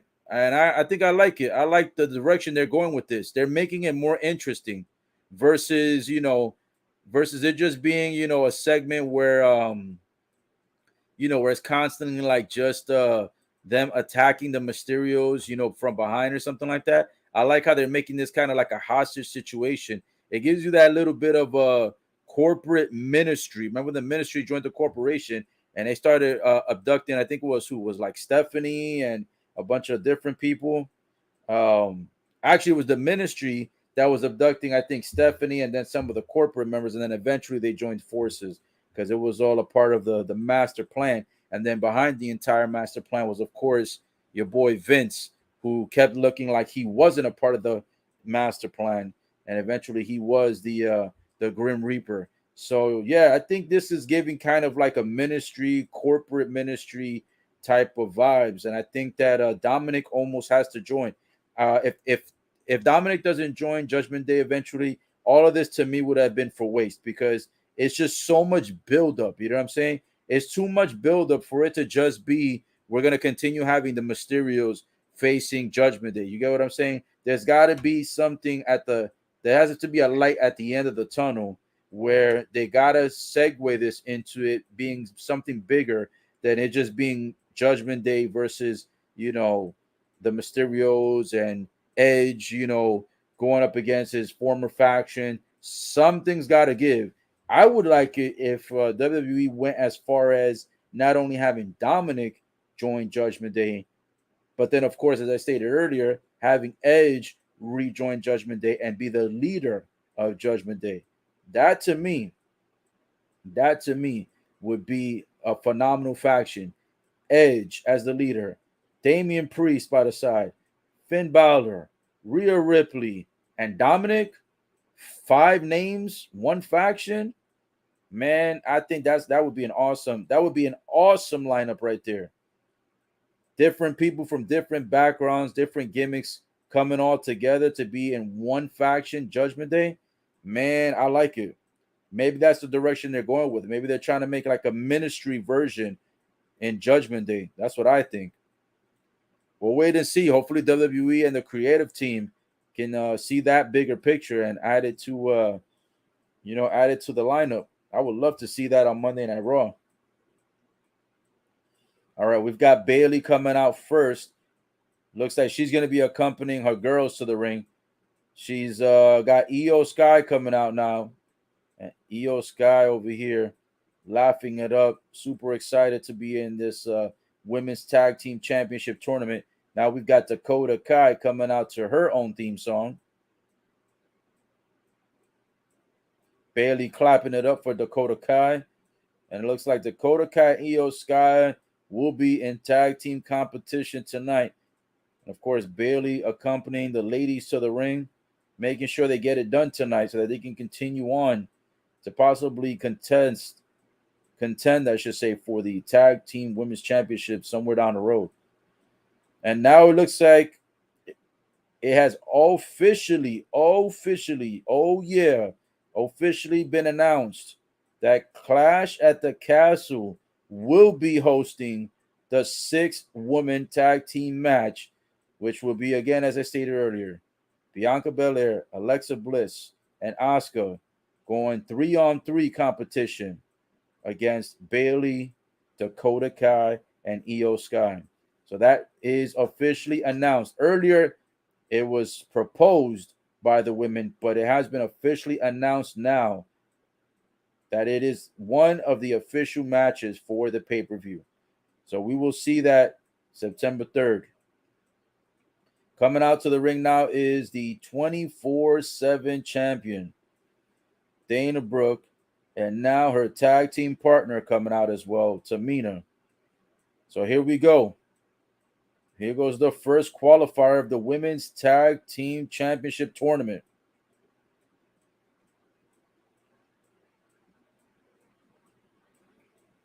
Woo! It's going to be a nice little match coming out here tonight.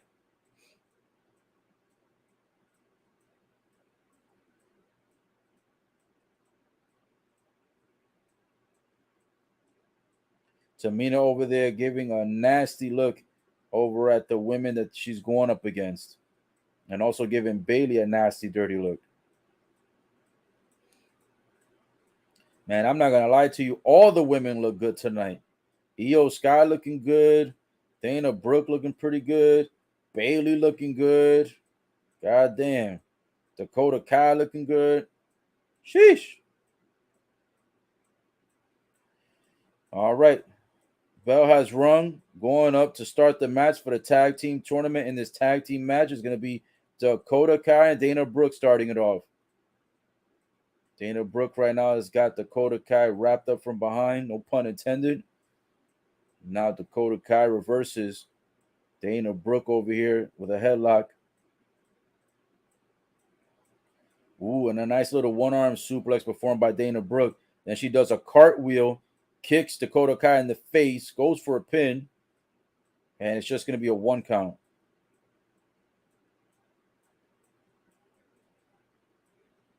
Now we got Dana Brooke on Dakota Kai, grabbing her around the neck. Dana Brooke runs towards Tamina and tags Tamina in. And Dakota Kai looking a little bit scared and concerned to go one-on-one against Tamina. Dakota Kai looking real scared right now. She's like, fuck, I got to go up against this chick? Ooh, a couple of chops across the face by Tamina. Ooh, and then Tamina lays out Io Sky, who was in the corner. Dakota Kai gets kicked in the stomach. Tamina now going for a vertical. Oof, a nice vertical suplex performed on Dakota Kai. Io Sky running over to Dakota Kai, who rolled out of the ring, checking on her tag team partner. Ooh, Dana Brooke, I think, just got tagged in, flying off the third rope with a crossbody, and lays out Io Sky and Dakota Kai at the same time. And now Bayley checking on her girls, and Dana Brooke tells Bayley, back up. Telling Bayley, back up, son. She's like, get out of here. You're not a part of this match. Women's match already starting off good. All right, looks like it's a quick commercial break right now. Go ahead and take a moment here to see if there's any other current comments that have been dropped. No comments further, so nothing to read on there. And by the way, guys, if you're just tuning in, like the video, drop a comment, subscribe, add the bell notifications, show support, baby.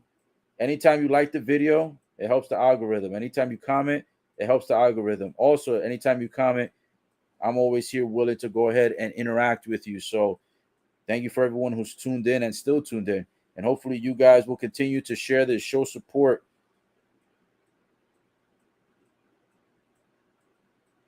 All right, so right now we're on a quick commercial break. Give me 1 second here, guys, while I go ahead and pour me a nice little cup here of Sprite. I go ahead and get hydrated.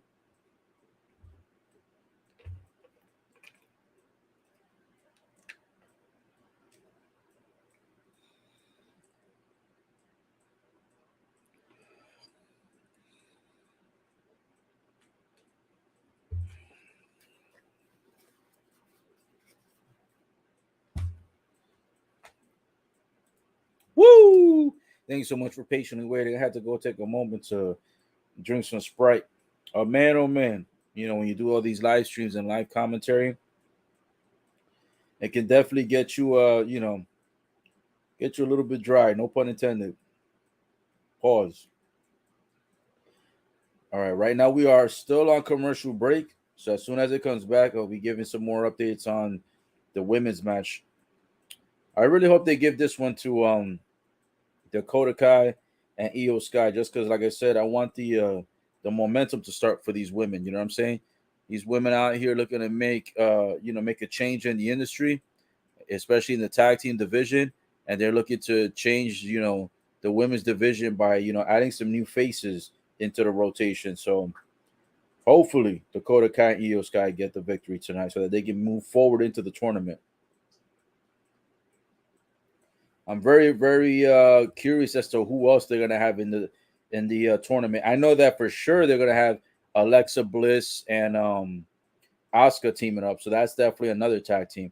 I'm wondering who's the other remaining five tag teams, because there's other tag teams that I saw kind of like on the list, but they had the tournament bracket so tiny you could barely see the names and the faces, and they kept it up for only like 10 or 15 seconds. Let me double check to see if they have it up on let me check Google real quick. The women's, let me put women's tag team championship. Let's see if we can find someone who might have already leaked the brackets. Oh, was this it right here? Let me see if I found it. All right, so it looks like we're back from commercial break. Looks like the first match of the first round is back on the way. Looks like Dakota Kai had a knee towards the back of Dana Brooke. And it looks like during commercial break, they were showing a replay. Ooh, Io Sky ran Dana Brooke into the barricade while it was on commercial break. Caught her as nasty. And then Dakota Kai, not too long ago, had a knee in the back of Dana Brooke, shattering a weird submission hold as well. Then she plants her onto the mat now, tries to go for the pin to get the victory, and it's only going to be one count. And she tags Io Sky into the ring. Both women go and throw Dana Brooke across the ropes. Ooh, shit. Dakota Kai catches Dana Brooke in the face with a nasty kick. Then she gets tripped up by Io Sky. Then she catches another kick by Dakota Kai. And then Io Sky drops her ass down and then goes for a pin, but it's only going to be a 2 count. So both women performing moves on top of Dana Brooke. Ooh, and Dana Brooke in the corner catches a flying crossbody by Io Sky. Io Sky goes running towards her. And then she trips Dana Brooke onto the floor and puts 2 legs across the neck area. Ooh, and then she leaps up and lands 2 big knees onto the face of Dana Brooke, going for the pin. Just a 2 count. And now Bayley over here looking a little bit frustrated that the referee has not counted a 3. Dakota Kai now with a massive headlock across Dana Brooke. Dakota Kai got tagged in by Io Sky. Bayley barking orders from the outside of the ring, telling Dakota Kai to take her out. Dakota going for a pin, and Dana kicks out.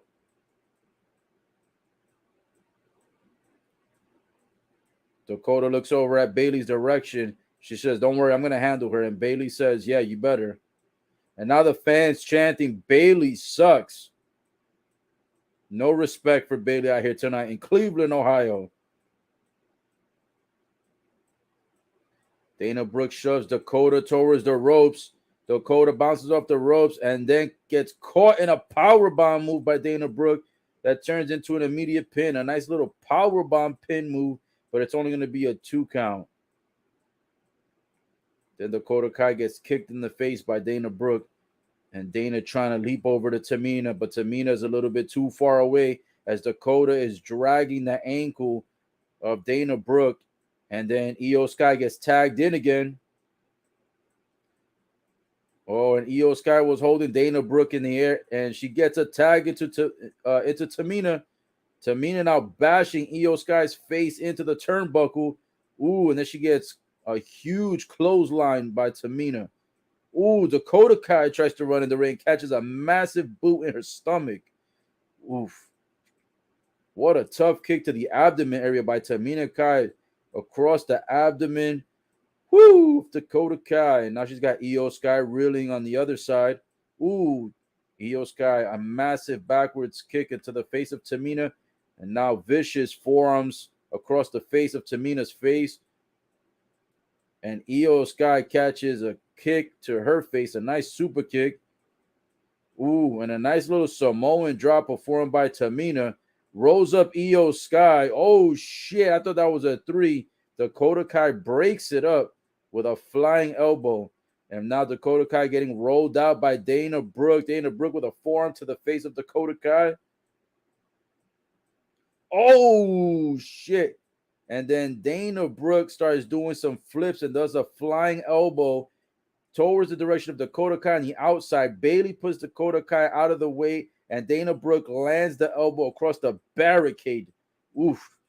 And now Dakota Kai on the apron tags herself in with Io Sky.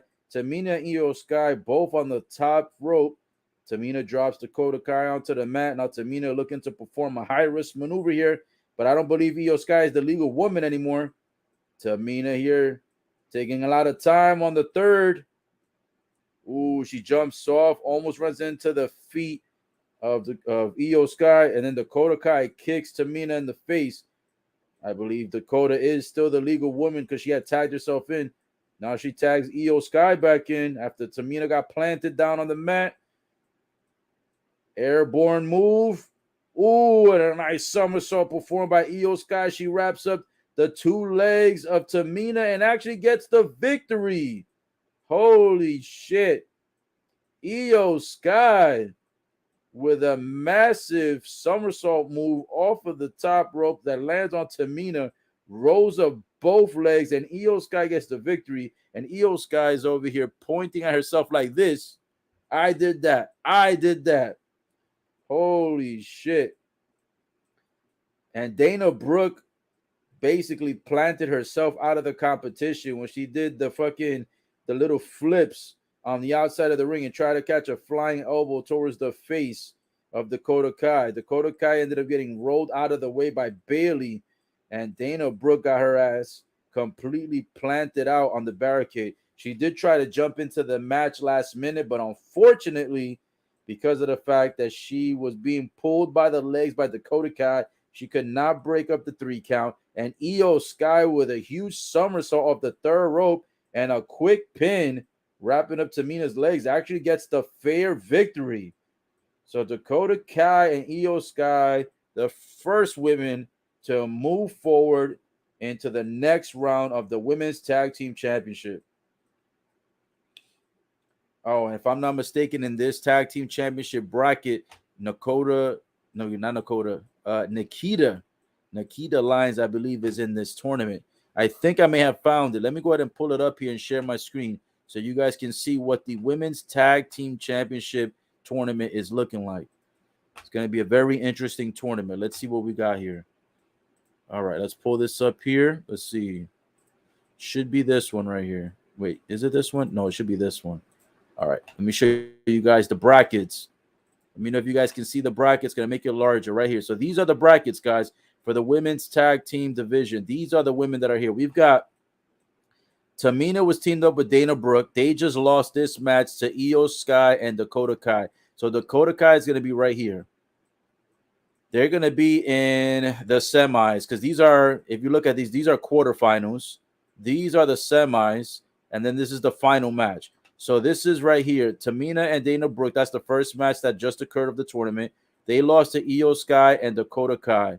Then you've got Alexa Bliss and Asuka going to go heads up against Nikki Ash and Doudrop, which, by the way, I hate this tag team. I think this is the worst, one of the worst tag teams ever created in WWE history is Nikki Ash and Doudrop. God, I hate both of them. I think they both suck as wrestlers. I think their gimmick sucks. I think as a tag team, they suck. But nonetheless, they're in this division as a tag team partners. They're going to go up against Alexa Bliss and Asuka. I almost feel like Alexa Bliss and Asuka have to win this, even though they're in size, they're two smaller women compared to these two women. I still think they got to go here so they can face their rivalry, Io Sky and Dakota Kai, into the semis. I don't know why they would have made these teams on the same bracket, considering that it would have been a nice way to maybe have them on opposite brackets, so maybe they can lead them up here eventually to face each other, for the finals. But I guess WWE decided to put them on the same bracket, on the same side of the bracket, so that's weird. And then on the right side, who we got here? We've got Raquel Rodriguez teaming up with Aaliyah, and then they're gonna face off against Zai Lee and Snotty. I think Raquel Rodriguez is gonna get the victory on that one. I like Zai Lee, but Shotzi, she's 50-50. She's not really that great of a wrestler. But then again, Aaliyah is not that great either. So Raquel Rodriguez has a slight disadvantage with Aaliyah, but Zai Lee has a slight disadvantage with Shotzi. I don't think Shotzi's that great in the ring. But if we had to pick based on strength, Raquel Rodriguez is stronger than all three of these women, including her own tag team partners. So I almost think Raquel Rodriguez has got to win this one. Then on the lower bracket for the last quarterfinals, you've got Nikita Lyons and Zoe Stark going up against Natalia and Sonya Deville. So, I clicked on something. Oh, well, that actually worked. That actually made the picture even larger. Cool. So, in this is the Women's Tag Team Championship tournament that's going to be leading up. So far you've got one team eliminated. That's up here. Tamina and Dana are gone. They got eliminated just a moment ago by Io Sky and Dakota Kai. So you've got one other match here, this match here, and this here. Now, I don't know if they're going to do all of these matches tonight.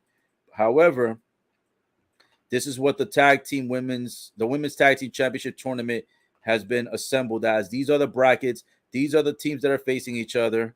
I really wish, though, like I said, Alexa Bliss and Asuka would have been on this side. So that way it can make it more compelling and see if Io Sky and Dakota Kai going up against Alexa Bliss and Asuka could have potentially happened. It's probably going to end up happening anyways, but I would have liked it to happen in the finals versus in the semifinals. You know what I'm saying? But nonetheless, this is the brackets, guys. So, this is what it is. Let me actually copy this in case if anyone wants this. Let me see if I can share this here in the comments in case anybody wants to keep this bracket, available to them to keep up with the women's division. All right, so I added that into the comments. So if anybody wants to go ahead and save that, you're more than welcome to go ahead and do that. All right, let me stop sharing that screen.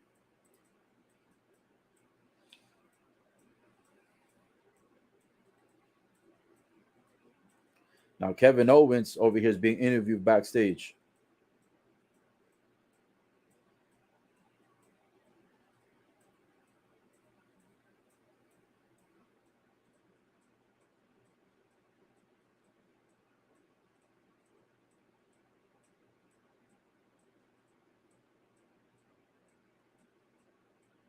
So Kevin Owens was being interviewed backstage, and he tells this guy, if you ever run up on me like that again, I'll kick your ass. Basically, he takes the microphone and says the reason why he did what he did to Ezekiel is because he knows that Raw is the top dollar show for the most part. I'm not gonna lie, SmackDown has gotten a lot better, so I can't say that Raw is always better than SmackDown. However, in most cases, it has been, and throughout recent years, of course, and even in the past, right?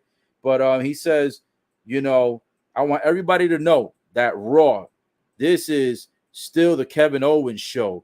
Basically letting them know he's still top dollar. He's still going to be in high competition. And he basically says that look out for him because he knows that even though he's been gone for several months, he's here to compete and he's here to go and move up the ranks in the Raw division. So we'll see. It looks like Kevin Owens is going to be utilized a little bit more effectively. And I think that's what I stated earlier is that the reason why they had him obliterate Ezekiel was for the purposes of making his image look a little bit more savage, a little bit more beast mode. And that's going to help him to move up into the rankings and help him to become more of a competitor, maybe also moving into some championship opportunities in the near future. Same thing with Seth Rollins. He beat, Street Profits. He beat him last week one-on-one against Fontes and now one-on-one this week against Angelo Dawkins. So Rollins is also being, given the opportunity to move up the rankings. Prior to this, Vince would have kept both of those guys pretty much at the bottom because I don't know what Vince McMahon has against Seth Rollins and I don't know what he has against Kevin Owens. But those are two guys that he could have utilized more effectively throughout, the last year or two, and he hasn't been using them effectively. So it looks like Triple H is actually going to be utilizing those guys more effectively now that he's the head honcho and now that he's the EVP of the WWE. So with that being said, I like the direction that Triple H is going right now. We're utilizing different people that have been kind of shitted on recently. He's starting to bring those guys up into the rankings, and he's starting to utilize them a little bit more effectively. So I like it.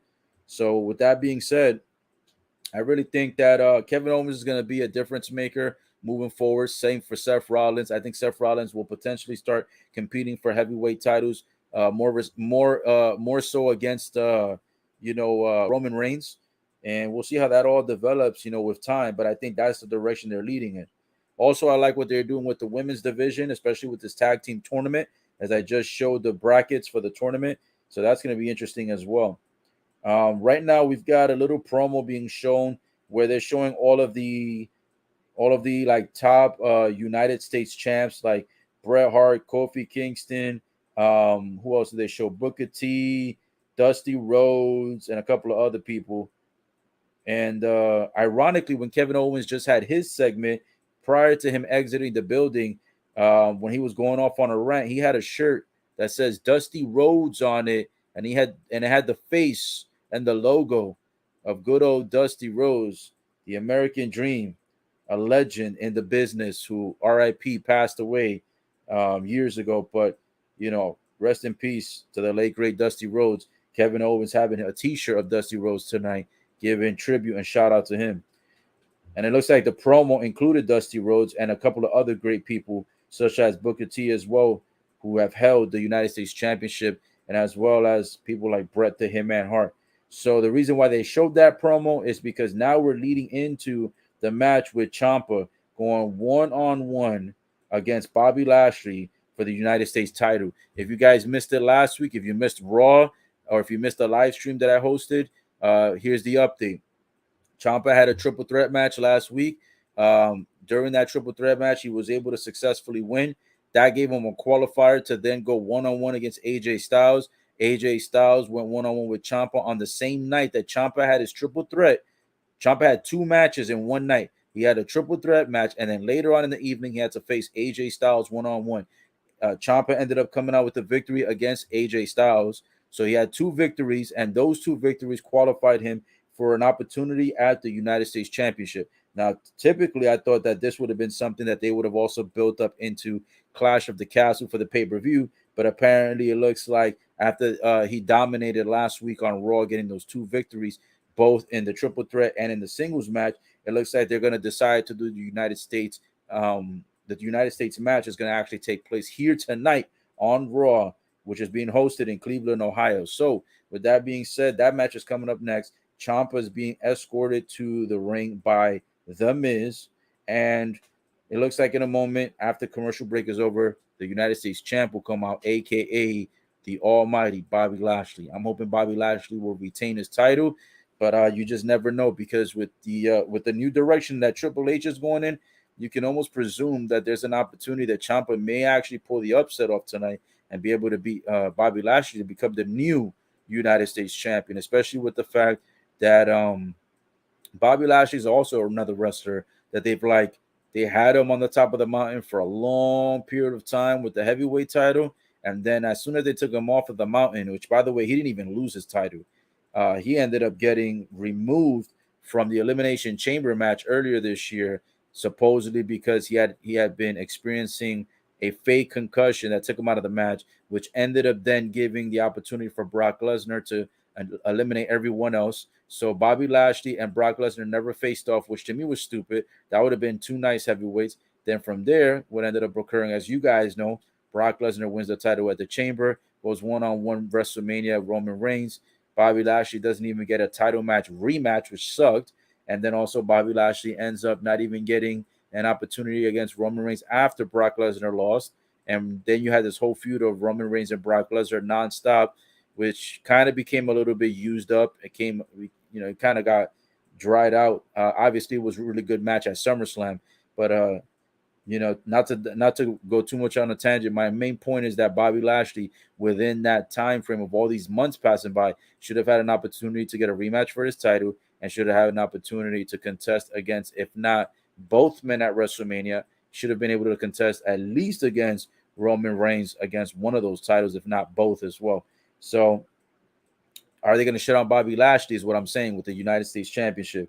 That's my main point that I'm trying to drive to, because Bobby Lashley was almighty, was beating the shit out of everybody, never lost the title, and then as soon as he got removed from, again, he didn't lose the Elimination Chamber, he got removed because they ran into the glass inside of his chamber. He got knocked out, and they tried to say he had a concussion, and then from that moment on, we never seen Bobby Lashley back fighting for the heavyweight titles, neither the WWE title nor the Universal title. So that to me was stupid.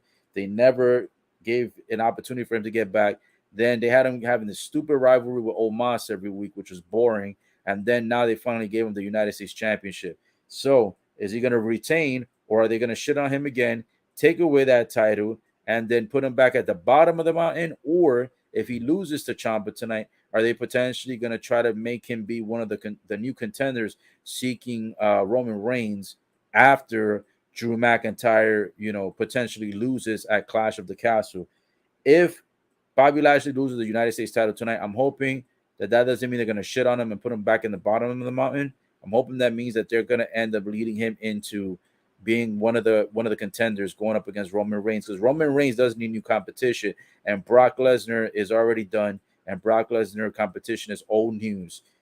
So his next upcoming competition is Drew McIntyre. Seth Rollins is another one that may be coming up as well, and hopefully maybe they'll put Bobby Lashley in that picture if he happens to lose tonight for the United States title. Oh, and you also have Austin Theory, who still has the Money in the Bank. He did try to cash it in at SummerSlam, but unfortunately he got knocked out prior to being able to cash it, which actually benefits him because Roman Reigns ended up beating Brock Lesnar, and had Austin Theory cashed in and then lost, then Austin Theory will be like back at the bottom of the mountain. So they kind of saved Austin Theory's Money in the Bank at SummerSlam by not letting him cash in, by getting knocked out, by Brock Lesnar prior to him cashing it in completely. But anyways, that was a long rant. I digress. Back to Raw here. Finally, commercial break is over, and we've got Almighty, the United States champ, Bobby Lashley, has made his way to the ring. Nice little pyro. And now it looks like we're going to have our one-on-one championship match to go ahead and get Raw on the way here. 2 hours into Raw so far. 1 hour left remaining. Somebody's got a custom-made like poster of Bobby Lashley. It shows two arms like this, and they're squeezing them, and the arms are like moving like this, the way Bobby Lashley poses on the ropes whenever he enters the ring. Oh shit. Looks like Ciampa coming out with a new look too. He has a new gimmick. He has new knee pads. He's got a new ring attire. He's got a new robe that he came out with, looking similar to like the old school robes that Rick Rude and Ric Flair used to wear. It looks like Ciampa is starting to be kind of like a new poster boy for WWE. I got a feeling that man, he might pull the upset tonight and become United States champion. I mean, they gave him two big matches last week. He won a triple threat match, and then shortly after, in the same evening, he ends up beating AJ Styles, a phenomenal one, a big name in the industry. So, like, how do you beat AJ Styles one-on-one?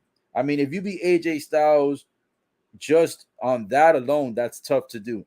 But to beat AJ Styles after the fact that you had a triple threat match earlier, all on the same Monday Night Raw, that's crazy. Ciampa here being lifted up high as fuck by Bobby Lashley for the vertical suplex. Bobby Lashley holding him up for about 15 seconds, letting the blood drain to the scalp, and then slams him down. Nice little vertical suplex by Bobby Lashley. I'm telling you, man, Ciampa has a whole new look. He used to come out with just like these Billy Basic like black knee pads, these Billy Basic like generic black undies, no pun intended, pause. And then now he's got like a whole like colorful swagged out attire, and then came out with a robe, like I said, similar to the old school Ric Flair, Rick Rude robes. It's like Champa's trying to be Champa, however the fuck you pronounce his name.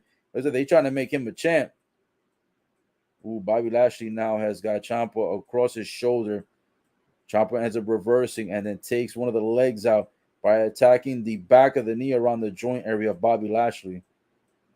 Damn. And Ciampa ends up chopping the shit out of Bobby Lashley across the chest. He does it again, and Bobby Lashley gets up as if it has no impact on him. And then Bobby Lashley does a reverse spinning elbow, catches Ciampa across the face.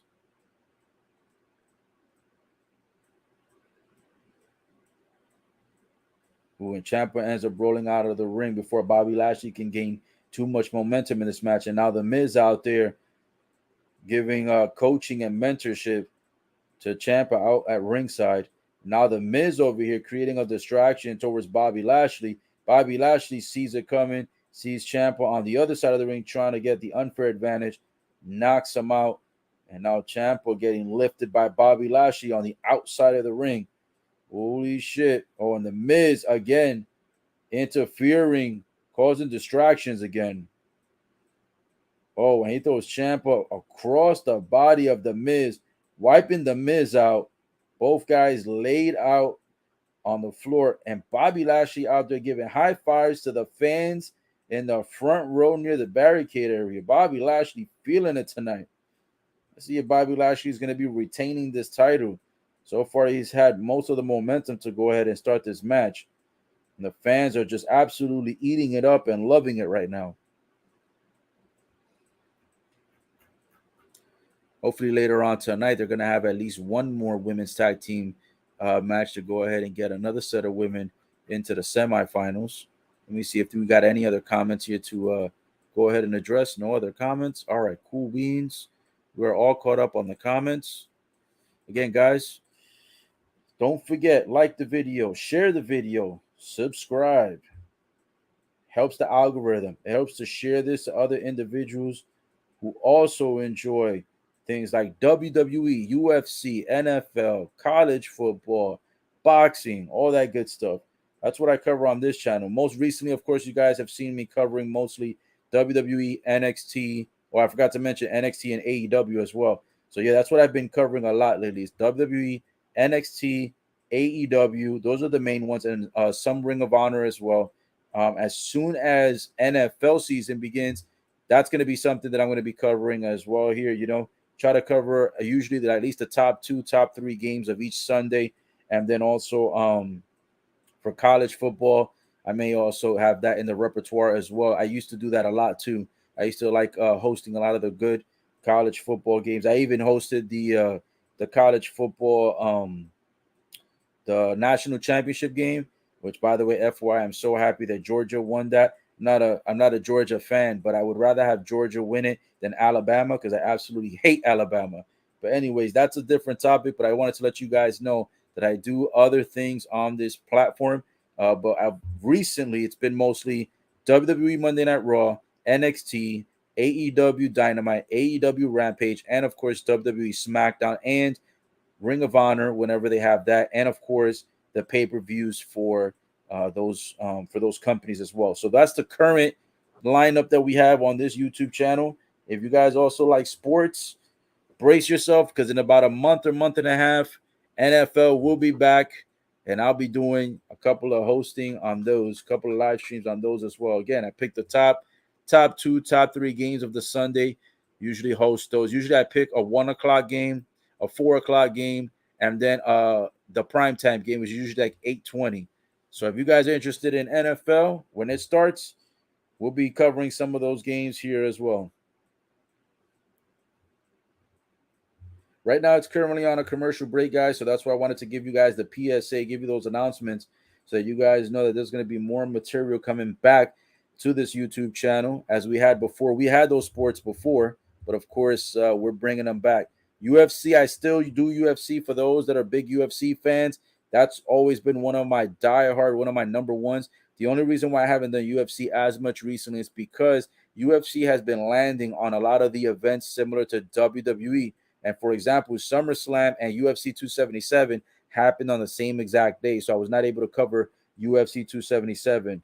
I believe that one was Nunez versus Pena part 2. So I missed the entire one because I actually traveled to Nashville, Tennessee, so that I can see SummerSlam live and in person. And I still haven't done my video on the experience out there, which I will do for you guys hopefully eventually. It's been a long weekend, again with the loss of my family members, so I haven't been able to get that done for you guys, but I will in due time. Anyways, back to the match here, and in commercial break, it looks like Bobby Lashley was on the outside of the ring trying to get in and caught a nasty, huge knee by Ciampa. And then now they're both in the center of the ring with Ciampa having a headlock tight across the neck area of Bobby Lashley. I don't know if this guy's name is Ciampa or Ciampa. I call him Ciampa sometimes, but they say Ciampa. To be honest, the way it's spelled ciampa. So who the fuck knows? Ooh, Bobby Lashley on his feet. Nice little two-arm takedown. Runs to the ropes, another two-arm takedown. And now he runs into Ciampa in the turnbuckle in the corner and runs to the ropes again and catches him again in the corner. So now Bobby Lashley, again, trying to regain momentum in this match. Now he throws Ciampa across the other side of the ring, goes running towards him and catches a nasty boot across the face. Now Ciampa starts running towards Bobby Lashley. Bobby Lashley kicks him in the stomach. Bobby Lashley trying to catch him. Oof. And Bobby Lashley looks like he was about to plant him with a dominator type of move and ends up landing him sideways onto the mat. Goes for the immediate pin and ends up being just a 2 count. Looks like later on Raw tonight says Chad Gable going one-on-one against Dolph Ziggler. Oh, thank you. I'll tell you what, Chad Gable, man, he's one of those guys that I was not too fond of in the beginning, but his new gimmick and his new sarcasm has absolutely changed my perspective on him. I actually enjoy watching him, especially because of his comedy and his stupidity in the ring. Ooh, Bobby Lashley, not too long ago, was trying to perform a nice little running suplex. Gets reversed. Ciampa takes him down and goes for the pin, but Bobby Lashley luckily kicks out after 2. Both men now exchanging punches across the face. Now Bobby Lashley getting the upper hand, and then Ciampa ends up kicking the left leg of Bobby Lashley that he was attacking earlier in the match. Hits him with a nice little DDT. Goes for the pin. Oh, it's just going to be a 2. And the Miz over here at ringside, absolutely frustrated, screaming at the ref, barking orders, saying, count faster. That should be a 3. He should be the United States champ. So the Miz out here barking orders at the referee. Ciampa over here trying to do his finisher. I think it's called the fairy tale ending. Lashley gets out of it. Both men run to opposite side of the ropes. They meet in the center, and Bobby Lashley catches Ciampa with a spear that flips Ciampa inside out, flops him out like a cheeseburger. And then Bobby goes for the pin, and the Miz, a complete jerk and asshole, puts Ciampa's leg across the bottom rope, which ends up costing Bobby Lashley the opportunity for the victory after performing the spear. AJ Styles comes out of nowhere from the audience and runs into the Miz. The Miz runs outside over the barricade, leaps over to where the fans are at, and now the Phenomenal One chases the Miz to the backstage. 1, 2, oof. Looks like Ciampa was trying to take advantage of the distraction, had rolled up Bobby Lashley momentarily, but unfortunately, Bobby Lashley would not. Well, fortunately, Bobby Lashley kicked out. Bobby Lashley now catches Ciampa and plants him face first into the mat. Now he's ready. Is he gonna put him in the full Nelson? The Miz back in the ring. AJ chases him out. AJ back in the ring. The referee was about to call a disqualification. The referee now calling them out, distracted by what's going on, by the fact that both men had ran back into the ring somehow. Oh, shit. And now Ciampa ends up throwing Bobby Lashley into the exposed turnbuckle, throws him in there again, catches him with a flying knee. Not this way. Oh, Bobby Lashley kicked out. Yes. I don't know how Bobby Lashley kicked out, but thank goodness, thank God he kicked out. Can't believe that somehow The Miz had found his way from the audience back into the ring. AJ Styles chasing him down. They both end up in the ring. Somehow the referee did not stop the match. It should have been stopped, even though none of the contenders had gotten hit. It was still an outside interference that should have stopped the match. Oh, and Bobby Lashley tried to lock in Ciampa, but now he reversed it. Now Ciampa has Bobby Lashley in a somewhat of a crossface move, but then he has one of Bobby Lashley's arms all the way back, pulling on his neck super aggressively. And Bobby Lashley looks, oh no, the almighty, is he going to tap? He's looking like he's fading. Oh shit, Bobby Lashley rolls out of it, lifts Ciampa up, looks at the audience, puts him on his shoulder. Bobby Lashley goes running towards Ciampa, but Ciampa throws him out through the second rope. And Ciampa plants a Randy Orton type DDT off the second rope, rolls up Bobby Lashley for the pin, and Bobby Lashley kicks out again. And Ciampa, looking in complete disbelief, cannot understand what is it going to take to beat this guy, to beat Bobby Lashley for the United States Championship. God damn, Bobby Lashley got planted nasty with a DDT off the second rope. Ciampa goes running with the knee to the face. Bobby Lashley catches him. Bobby Lashley lifts him up and plants him down and now puts him in the full Nelson. Puts him in the Bobby lock, in the master lock. Ciampa has nowhere to go. He has no help. Legs are trying to reach. Holy shit. He can't handle the pain. And Bobby Lashley wipes his ass out. No pun intended. Not literally. Bobby Lashley, taking care of business, retains the United States Championship and overcomes all the finishers, all the high impact moves that Ciampa had to throw on him. He also overcomes the distractions by AJ Styles and The Miz, and Bobby Lashley taunting the title in the air, and the fans fist pumping in the air with Bobby Lashley in excitement and absolutely loving the fact that Bobby Lashley is still your and our and my United States champion. Let's go, almighty Bobby Lashley, overcoming the odds of all odds on Raw tonight. Woo! Let me tell you though, Ciampa and The Miz did give him a run for his money. But as soon as he locked that full Nelson, when he put that full Nelson submission and he got him in that nasty master lock, aka Bobby Lashley lock, bro, he had Ciampa so tight in a fucking move. Ciampa looked like he was crying and screaming in pain. Oof. And now Ciampa, they're showing a close-up, and it looks like his traps are hurting. Looks like Bobby Lashley really fucking put a hurt on him, because he's sitting over there on the apron at ringside, grabbing onto the top part of his shoulder near the traps area. So Bobby Lashley had that shit on tight, and it looked like it too, because he had that shit aggressively tight, and Ciampa kept trying to kick out. He kept trying to reach for ropes, and Bobby Lashley was swinging his body around like a fucking ragdoll. Oof. Bobby Lashley, baby, taking care of business. I love it. Keeping him as the United States champ. I still want him as a heavyweight champ, but you know, we got Roman Reigns on that in that sector right now. You feel me? Give me 1 second here, guys.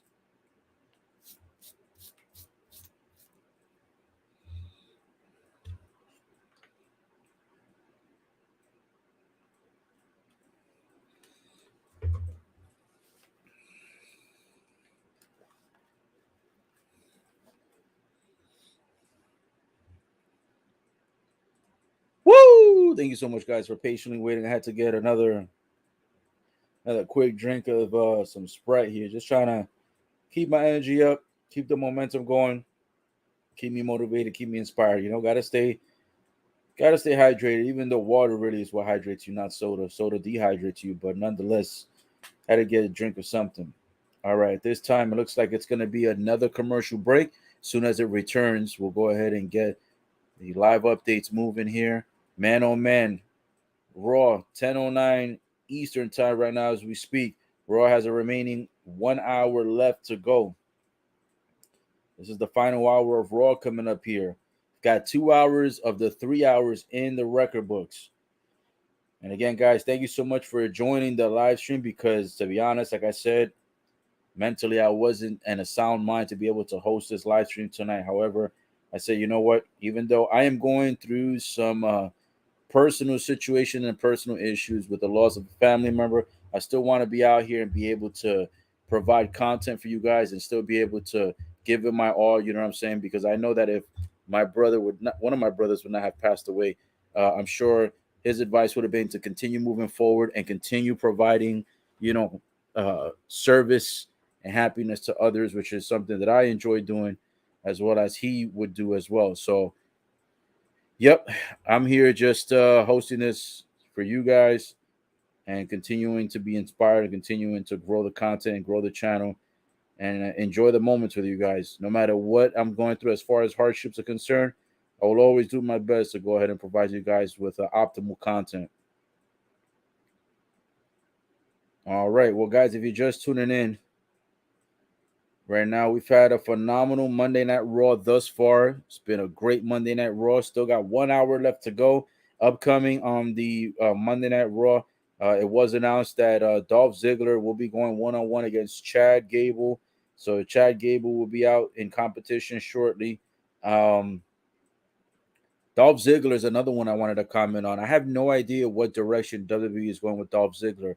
It feels like Dolph Ziggler is almost like another, like he's like a modern day Shelton Benjamin. You know what I'm saying? Like, they have him there. He's talented, but they really don't know what to do with him. Honestly, I think Shelton Benjamin was a lot more talented than Dolph Ziggler, and they could have used Shelton Benjamin for a lot more stuff than what they used to. Obviously, they always made him look phenomenal in Royal Rumble matches and ladder matches, similar to the way that they did with Kofi Kingston as well. But they should have had Shelton Benjamin do a lot more. The reason why I bring that up is because Dolph Ziggler is one of those guys that they thought he was going to be like the modern day Shawn Michaels, which to me, he's nowhere near Shawn Michaels level. But that's what they try to do, is make him look like the modern day Shawn Michaels. And they really don't know how to utilize him either. I mean, they've tried their best to do different, storylines, different gimmicks with him. I feel like he's kind of like a lost character. He's going to end up retiring eventually because he's almost like a Billy Gunn and like a Shelton Benjamin, where like they had him in the business for so long, but they didn't know what to do with them, and eventually they just had to get rid of him, or they had to make him do backstage stuff. You know what I'm saying? And Dolph Ziggler, he's pretty much, he's interfered in a couple of Austin Theory matches, has cost Austin Theory some of his matches, but has not yet done anything one-on-one competition against Austin Theory, which makes no sense to me. He also did not interfere. If I'm not mistaken, I don't think he got himself involved in the match where it was Bobby Lashley defending the title against Austin Theory at SummerSlam. And I don't even think Dolph Ziggler did anything at SummerSlam, to be honest, to my recollection at all, let alone against Austin Theory in his match. So yeah, it's like, I don't know. Dolph Ziggler is just kind of one of those guys they just have like laying around, not doing jack shit. I don't know what they got him for. Kind of a waste of time. Now it looks like commercial break is over. So let's get back to the action here. AJ Styles and The Miz right now going at it backstage while the commercial break was on the way. And officials out there were trying to break it up. The Miz was not in ring attire. The Miz was in a suit and he had a tie on. But yet The Miz still holding his own against AJ Styles behind the scenes, backstage. And it looks like it has been made official that AJ Styles versus The Miz, and it looks like it's scheduled for tonight. Holy shit. And it's a no disqualification match. So it's not enough that these boys already were going at it backstage, and they were also going at it during the Ciampa and Bobby Lashley United States Championship match. But now They actually added it onto the Raw lineup for matches scheduled for tonight. I thought they were going to push it maybe next week. They said, no, tonight we will have AJ Styles, The Miz, no disqualification match. Oof, I'm looking forward to that. Here I thought most of the best has already occurred on Raw, and yet the last 45 minutes of Raw are going to be absolutely phenomenal. Currently, we've got coming to the ring as we speak. We've got Omos. I'll tell you what, Omos, I'm not a fan. Not a fan. That's another guy I'm not a fan of, Omos. I feel like Omos, they're trying too hard to push him down people's throats to try to make him seem like he's a modern day Big Show, Kane, Andre the Giant, like one of those guys. And I'll be honest, Omos isn't a good wrestler. I never really liked Big Show either, if I'm being honest. Andre the Giant was cool. Kane was cool. Undertaker, of course. A lot of those big guys. Sid Vicious back in the days. Kevin Nash, a.k.a. Big Daddy Cool Diesel. Those guys, they had better wrestling skills, better in-ring capabilities. Omos, not so much. They've got these two rookies in the ring called Andre Guerco and Spencer. I don't know. I don't even know what Spencer's last name was. But I guess they're going to have Omos going up 1-2 against these two jugger jabronis. Both of these guys try to attack Omos simultaneously. I don't know where they got these guys, but one of these guys, his face looks like it was in the sun way too long. His face looked burnt as fuck. He is red as fuck, dude. One of these guys looks Italian, or is representing Italian at least, based on his gear. And the other guy, I don't know if he's Italian or not. He might just be white. But nonetheless, they're getting their asses kicked by Omos. I don't know which one is Spencer, and I don't know which one is the other guy. But Omos right now is giving business to both of them.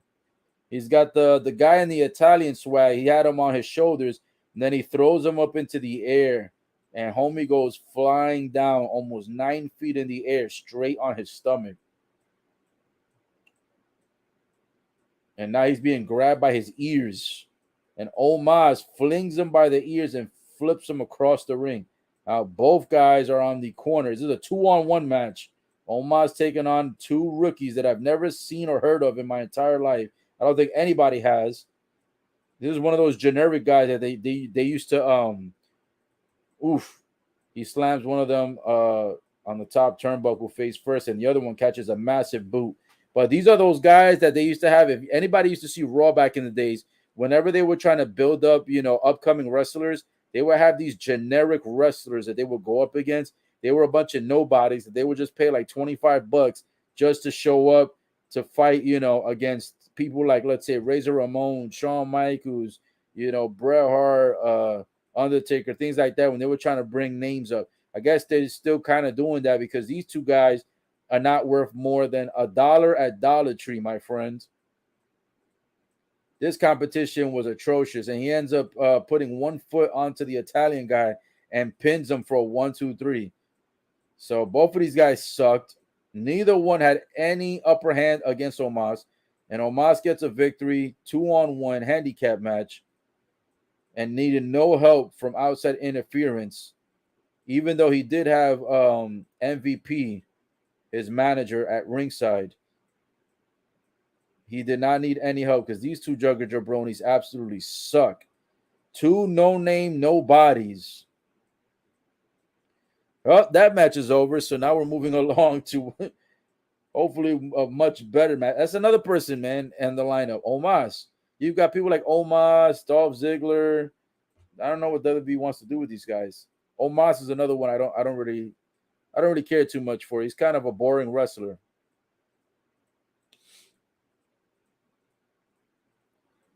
Now they're showing the replay of Riddle getting attacked by Seth Rollins at SummerSlam. And it says exclusive interview next week on Monday Night Raw.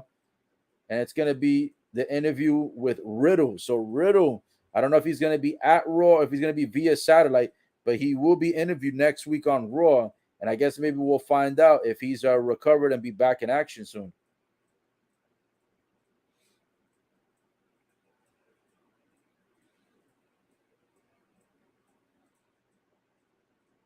Seth Rollins being interviewed backstage and being asked, what do you think Riddle is going to say about his recovery of his injury? And Seth freaking Rollins gets upset and says, did you just ask me about Riddle?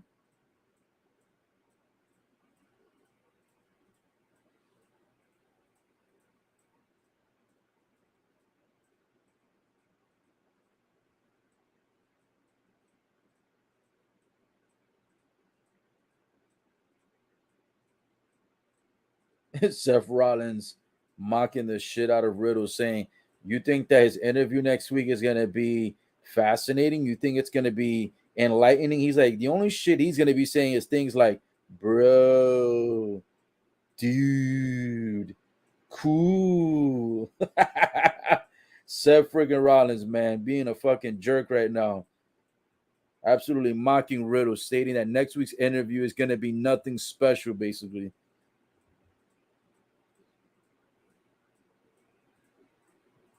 Oh shit. He says Riddle has the potential to flush his own opportunities down the toilet. Damn, he out here roasting Riddle right now.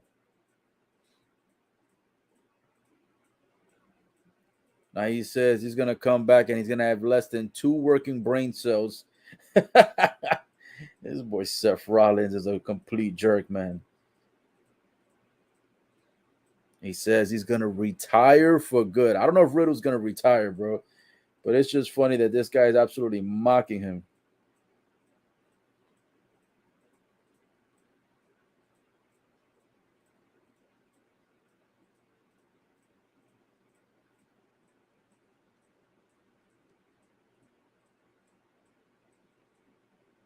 He says if Riddle's got something to say next week, so do I, aka Seth freaking Rollins. Oh, here comes Mr. Alpha Academy, Mr. Chad Gable. Shoosh, shoosh, please. Shoosh. Oh, thank you. This fucking guy, man. Chad Gable being accompanied by his tag team partner Otis, even though it is going to be a singles match, Otis will be out there at ringside.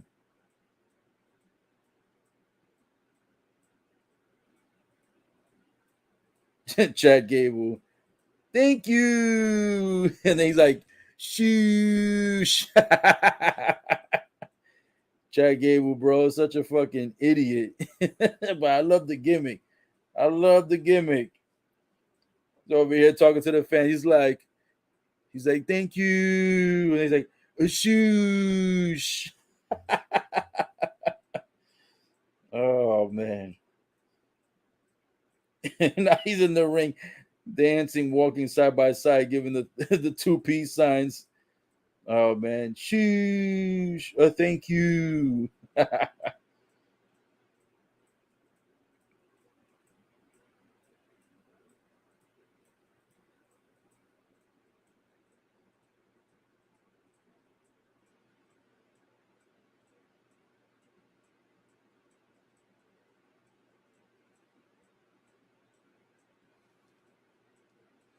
All right, right now it's on commercial break, but I'm looking forward to this Chad Gable versus Dolph Ziggler match, one-on-one competition coming up next. Woo! Raw, man. Been a good Monday Night Raw so far. I like it.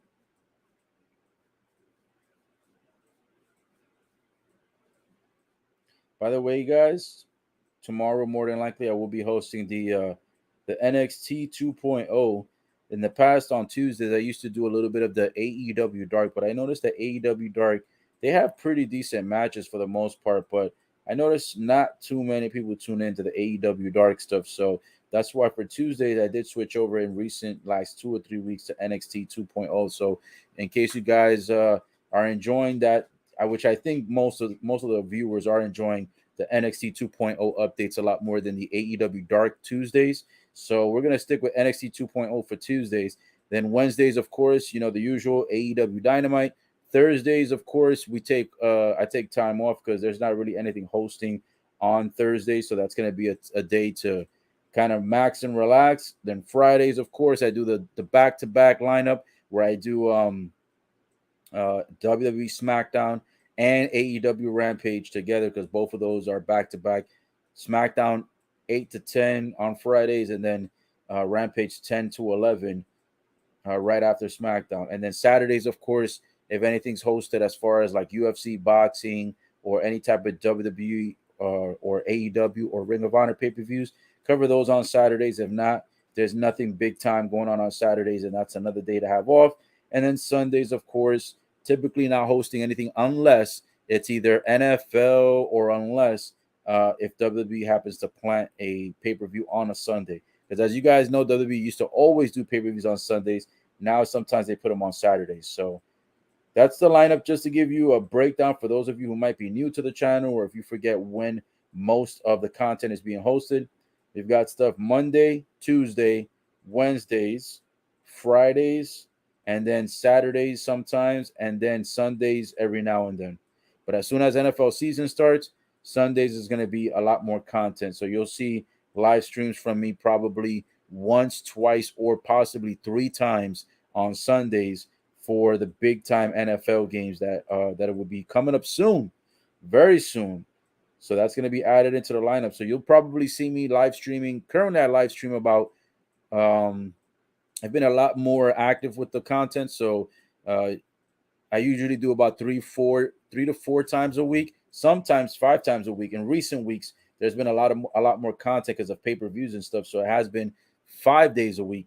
But soon enough, once NFL season kicks off, might start being 6 days a week of content that I might provide you guys. So gonna be super busy here. That's why I tell you guys, share the videos with people who would like to listen in, people who would like to get updates. You never know who these videos may help out, because specifically, I've had people tell me that sometimes they're at work because they can't watch TV, and they appreciate the fact that they can just put their headset on and they can listen to me on YouTube, because I can give them the live updates, of the matches or the NFL games or the pay-per-views or boxing, etc., or UFC. So you never know who this content may be appreciated by. So make sure you share it with all your friends and family. Make sure you like all the videos, because that helps the algorithm to then push it out to other people who like this type of content. And also make sure to subscribe and turn on all notifications, so that way anytime that I go live, it'll send you an alert automatically. And if you're on YouTube, make sure to turn on the bell notification so you can get all the live updates every time that you see, every time that I'm posting here. So now we're back from commercial break, and you've got Chad Gable in the ring with Otis. The cameraman is over here showing a close-up of Otis's face, and then Chad Gable pulls up and goes, shoosh. Oh, man, Chad Gable, man, this fucking guy. I'll tell you what, man. Even if you don't like his wrestling moves, or you don't like his in-ring ability, which I think he's pretty good in the ring too, but even if you don't like his wrestling abilities, just his gimmick alone, man, catches my attention enough, man. This guy's a freaking comedian. He's like, shoosh. Instead of telling people to shut up, he's like, shoosh. Oh, thank you. This guy's a freaking comedian, man. Chad Gable. All right, Dolph Ziggler now is in the ring. Again, Mr. I don't know what the WWE wants to do with him. I really have no idea what WWE wants to do with this guy. He's been wasted talent, in my opinion. To me, Dolph Ziggler is gonna retire as a fucking nobody, if I'm being honest. He's gonna be the fake version of Shawn Michaels and Billy Gunn. He tried to do both gimmicks and it never worked. He tried to be the modern day version of both, and it just never worked out, man. And since then, he's never really created a bigger name for himself. So I see Chad Gable winning this one tonight. And you can tell Chad Gable is moving up in the ranks, because he used to be mostly in tag team matches, like either in the first hour or the second hour of Raw. Now Chad Gable is actually in the final hour of Raw, and he's in singles competition. And he's going up against, even though Dolph Ziggler is not a big name, but He's going up against a guy like Dolph Ziggler. So I think Chad Gable might be he might be, who knows, might be in singles championship competition in the near future. Right now, both men trying to get the upper advantage on each one. Both guys performing different holds and different submission type moves, but nobody getting the better of the exchange. Now Dolph Ziggler shoving Chad Gable around, and Chad Gable shoves Dolph Ziggler around. And both guys are like, let's go. Let's get this competition on again. Dolph Ziggler trying to grab the leg of Chad. Chad trying to go ahead and reverse and grab the leg of Dolph. Dolph rolls up Chad, but it's just going to be a 1 count.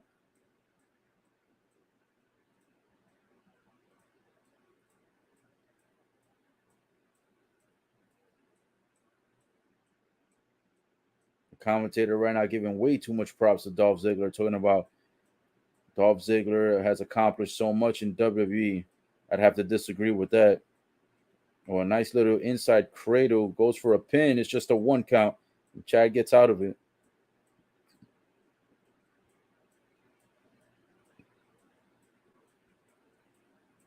And Chad's got Dolph Ziggler up in the air. Oh, he gets rolled up into a pin. And Chad Gable kicks out. And now a pin again.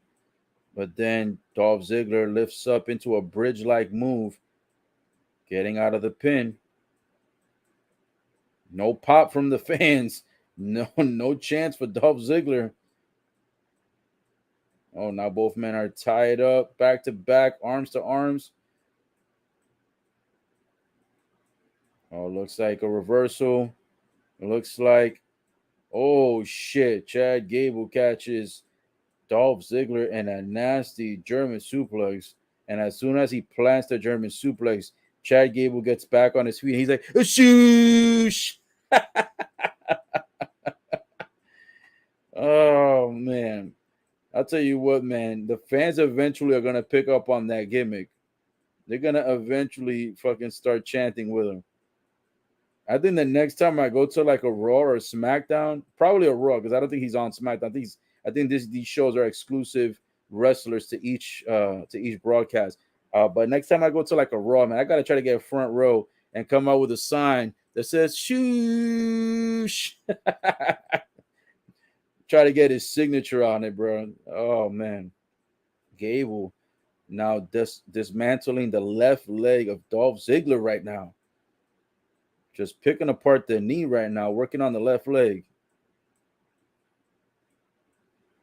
Ooh. And Chad Gable with a chop across the chest of Dolph Ziggler. Then he leaps into the midsection of Ziggler and then flips him out of the corner and throws him across the ring. Then goes for a pin. But Dolph Ziggler kicks out.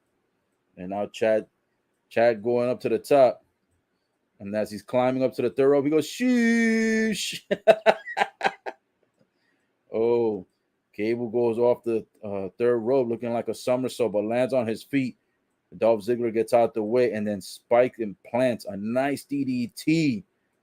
And now he goes for the pin. And Gable kicks out. That was a nice little DDT.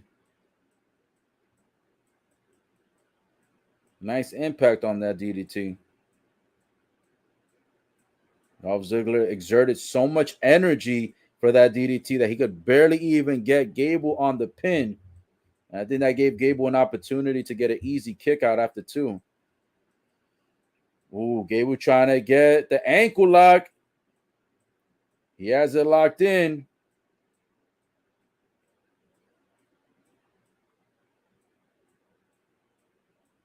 Dolph Ziggler trying to break out of it. Oh, and Chad Gable rolls him over and keeps the ankle lock locked in. If he continues this, Ziggler's going to have to tap. Oh, looks like Ziggler finally gets out of it. He tries to perform the famouser move onto Chad Gable.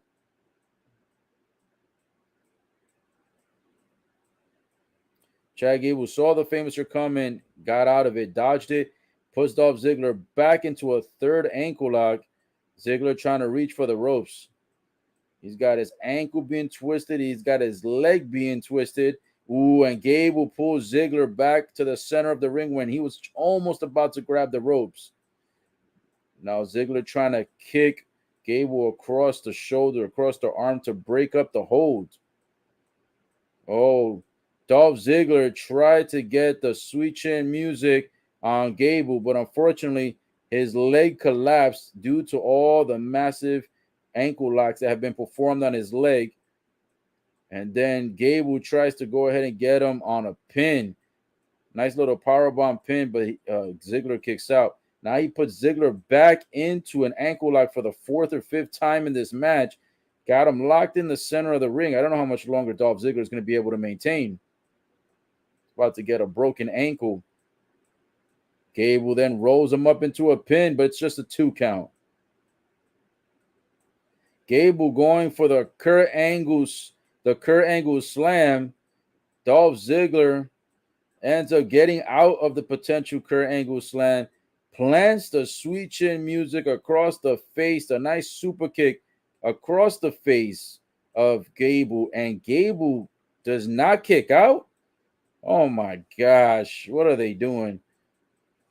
They have no idea what they're doing with Dolph Ziggler. It's like he got his ass completely kicked throughout the match. He's been in an ankle like 4 or 5 times. Chad Gable clearly should have been the winner. And then they made Chad Gable lose to one finisher after Ziggler had gotten his ass kicked through the entire match. My gosh. That was a good match with a terrible outcome. That outcome made no sense, bro. Tell you, they don't know what to do with Ziggler. They gave him a win, but they have no direction with his gimmick. So stupid.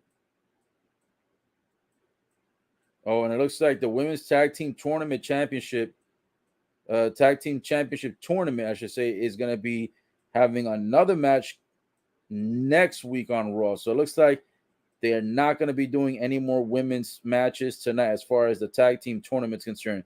They had one match tonight, and it was Io Sky and Dakota Kai who took on Tamina and what was her partner? God damn, I forgot. Tamina and Dana Brooke. Those 2 women got eliminated, Tamina and Dana Brooke. And it looks like next week's Raw is going to have Alexa Bliss and Asuka taking on Nikki Ash and Doudrop. It would have been nice if they would have put them on tonight, but I guess since they decided to go ahead and have this no disqualification match added out of nowhere between The Miz and AJ Styles, they're not going to have any more women's matches tonight.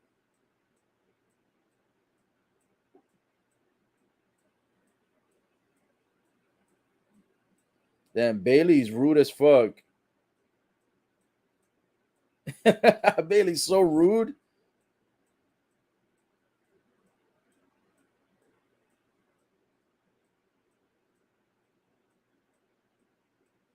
They had a segment right going on behind the scenes where it was Alexa Bliss and Asuka, right? They were both talking about how they're gonna beat Nikki Ash and Doudrop next week. And during that segment, you have Bayley come out with Dakota Kai, Io Sky interrupt Alexa Bliss talking, and then she's like, "Oh, so Alexa, where's Lily?" She's like, "Where's Lily? I don't see her with you tonight." She's like, "Is Asuka your new doll? Is she your new toy? Are you gonna be playing with her?" She starts like messing around and toying with her. And then all of a sudden, all you see is like next to the women, like after and I don't know if this was if this was a part of the script or not, but after Bayley goes and starts dissing on Alexa Bliss about Asuka being her new toy instead of Lily being her toy, you see like 3 or 4 referees out of nowhere run past them, like super fast. Like 3 or 4 officials come running by them, and they're going in the opposite direction. And then all of a sudden, Bayley looks over in the direction, and her and Dakota Kai and Io Sky start walking away from Alexa Bliss and walking away from Asuka.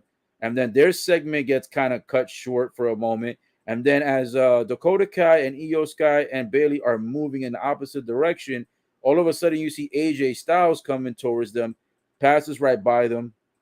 and he starts trying to avoid, I guess, to some degree. It looks like he was trying to not pay attention to what's going on in front of him. I wonder if something was happening with, like, a fan might have escaped, or maybe security was chasing somebody who got backstage somehow, or I don't know what. But it was weird to see that random, like, officials, and I think it might have been security as well, just ran by the women. It had nothing to do with the segment, but the camera guy didn't even change the angle to show, like, why they were, the officials and the security were running in that direction. So I don't know, something must have happened backstage. They're probably, of course, not going to announce it, but that was just such a weird segment, because even Bayley looked over kind of like, ooh, like, what's going on down there type of thing, like if somebody was getting arrested or some shit. So they kind of continued to play their segment on along, and then they kind of walked away. And then all of a sudden, AJ Styles, they show him getting ready to walk to the ring to have his match against The Miz. So I wonder what happened backstage. Again, they probably won't tell us, but a very interesting segment. Very interesting segment at that point. Okay, so right now it is another commercial break. It's getting down to the wire, the final 20 some minutes for Raw. I'm pretty sure that this is the last and final match of Raw, which is The Miz going one-on-one against AJ Styles in a no disqualification match. Considering the fact that it is no disqualification, I'm assuming these guys are going to be brawling it out on the outside of the ring, probably near the fans, near the ramp, the entrance of the ramp, or the ramp, I should say, near the entrance, near the Titantron area. They're probably going to go all out brawl on this one. So I suspect, or I should say, I expect that there's not going to be any other matches after this one. I thought possibly there was going to be one more, but I can't remember what was the other match that I was thinking of, other than the women's match. Of course, I thought there was at least one more singles match, but probably not. I think all the matches have pretty much taken place for the most part.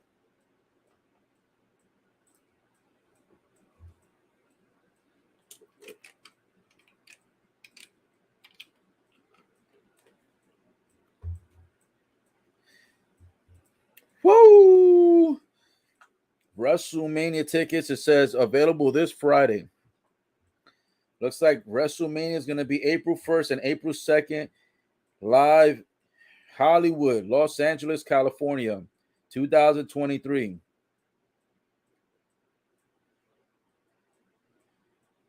Oh, looks like tonight after Raw, it says at 11:05, streaming on Peacock. It says Raw Talk. It's going to be hosted by Edge, I guess, talking to Dakota Kai and Io Sky, and I think Bayley. Then it says he's also going to be talking to Omos, I guess, an MVP. I have no idea what that's for. But if it's on Raw, I'll cover it. If it's not on Raw and it's its own separate segment, we'll probably not cover that. But yeah, looks like Edge is having something called WWE Raw Talk. I don't know if that's going to be like a usual show now after Raw, after Raw closes, or if it's just something that's going to happen tonight. But anyways, we are back from all the promos and commercial breaks, and now the phenomenal one, AJ Styles, coming out to the ring.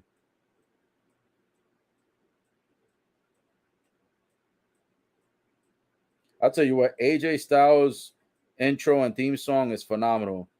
He's a Grand Slam champion and a 3-time former United States champion. Man, they need to put him into the heavyweight division.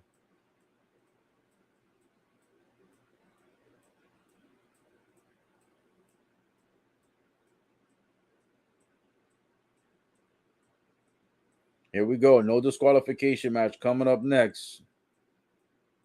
The Miz is probably going to get some outside help by Ciampa.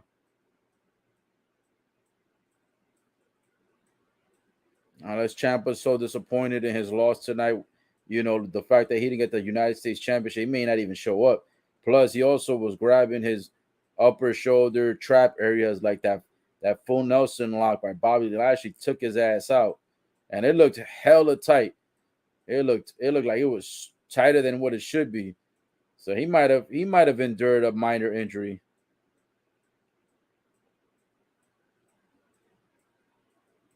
All right, AJ Styles now made his way to the square circle, and now we're just waiting. The Miz, aka Mr. Awesome.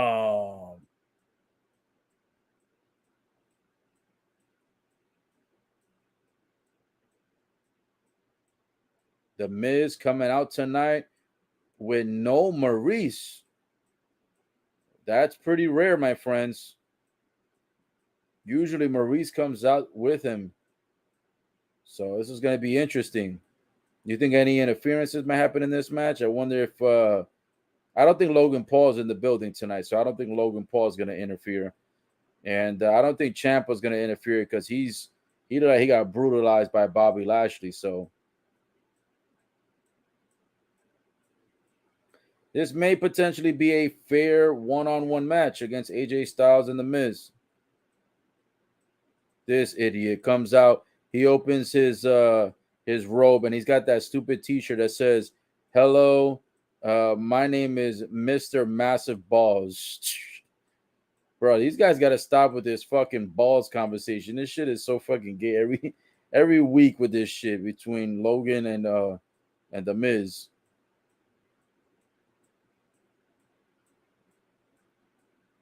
AJ Styles getting an early start, punches across the face of The Miz. Then they both roll to the outside, and The Miz gets his head bashed into the commentator's desk.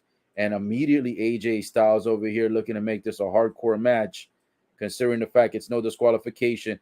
And now he's over here throwing all of the equipment and paperwork across the ring, trying to get ready to plant The Miz maybe on this table. But then The Miz gets up and he ends up throwing AJ Styles knees first across the steel steps, and AJ Styles smacks into the steel steps and goes flying over them, literally flips over them and lands on his back on the other side. The Miz pointing under the apron. Ooh, and then AJ Styles catches The Miz with a knee across the face. The Miz was about to grab something from underneath, but AJ Styles not giving him any chance or time to do it. Now AJ Styles pulling something out, and of course, one of the usual tools, the kendo sticks. But AJ Styles says, nope, that's not enough.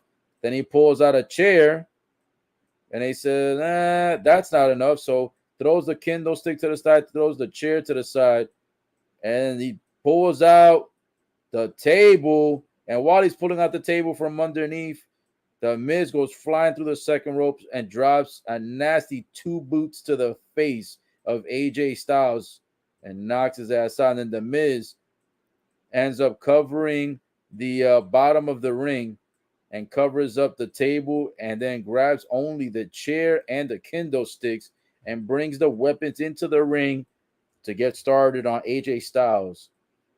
He catches AJ Styles in the abdomen, and now he plants the kendo stick across the back. Match has already started, and has already become a hardcore match instantly. Ooh, was about to hit AJ Styles across the face with the kendo stick. AJ ducks, gives him a couple of punches and kicks, and then The Miz was still sitting on the chair, and then he gets knocked down by AJ Styles with a clothesline. Then he gets hit with another clothesline and goes flying over the third rope back to the outside of the ring. And now the boys are back near the commentator's desk, the commentator's table. The Miz has been planted on the table. AJ climbs up on top of the table. Holy shit, what are we going to get here? AJ Styles was about to perform. Oh, shit. AJ Styles was about to perform a move on The Miz, and The Miz grabs AJ Styles and throws him from the table all the way over into the air across the barricade, and AJ Styles lands body to barricade and flies over to where the fans are. God damn. He must have been flown like 3 to 6 feet towards the barricade. He smacks into the barricade and simultaneously flies over, landing near the fans near the first and second row. Sheesh. AJ Styles, man, getting wiped out with the barricade. The Miz now trying to take the momentum back in the match. Holy shit. Man, oh man. You know what it is to go get thrown off the table into the barricade. You smack the barricade and simultaneously fly over and land into where the fans are located. It's like double impact, bro. It's crazy.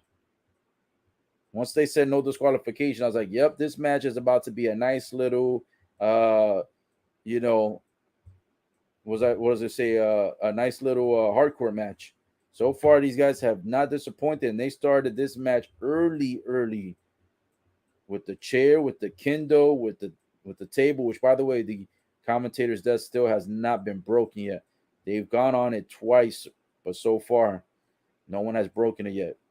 But they have turned this into a hardcore match very quickly and very early to start the match, wasting no time.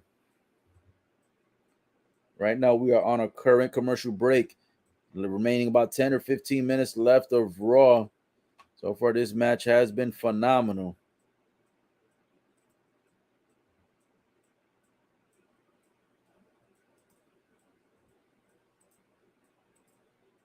Let me see if there's any comments left. No one has dropped any new comments, so nothing to address there. But yeah, looks like we've got about 10 or 15 minutes left remaining of Raw, guys. Woo! We're almost there. Final match of the evening. No disqualification, a.k.a. a hardcore match between The Miz and the Phenomenal One. Starting off, they've already used kendos. They've already used a chair. They've already had a lot of action on the outside. People getting slammed across the steel steps and across the barricade. All we need now is tables. We've had everything so far to start the match. Now we just need someone to go through the tables.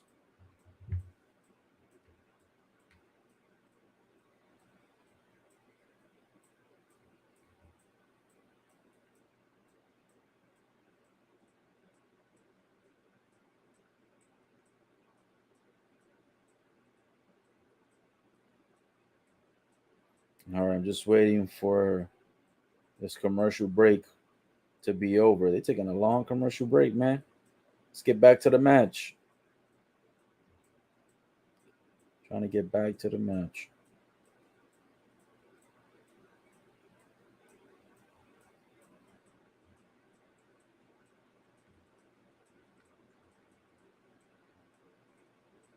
Man, they still not back from commercial break. All right, let's get back to the match, guys. Let's go. All right, here we go. Commercial break finally done. Commercial break finally over. All right. AJ Styles looks like he starts pulling out the table again.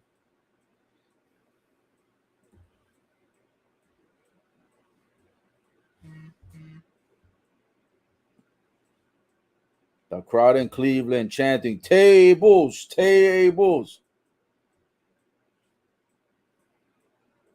I have no idea where The Miz is. Oh, shit. The Miz was over here hiding.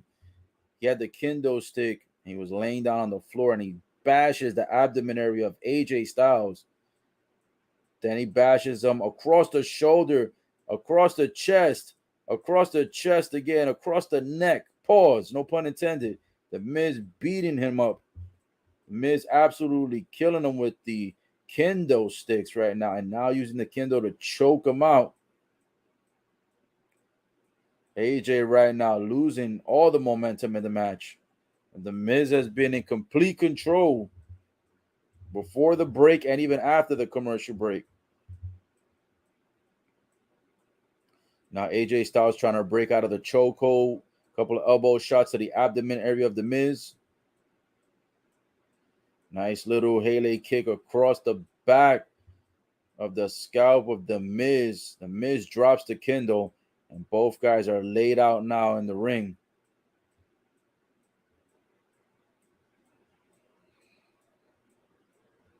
AJ right now trying to get up. The Miz getting up. They both see the kendo stick in the center of the ring. They both leap for it, and AJ catches the kendo.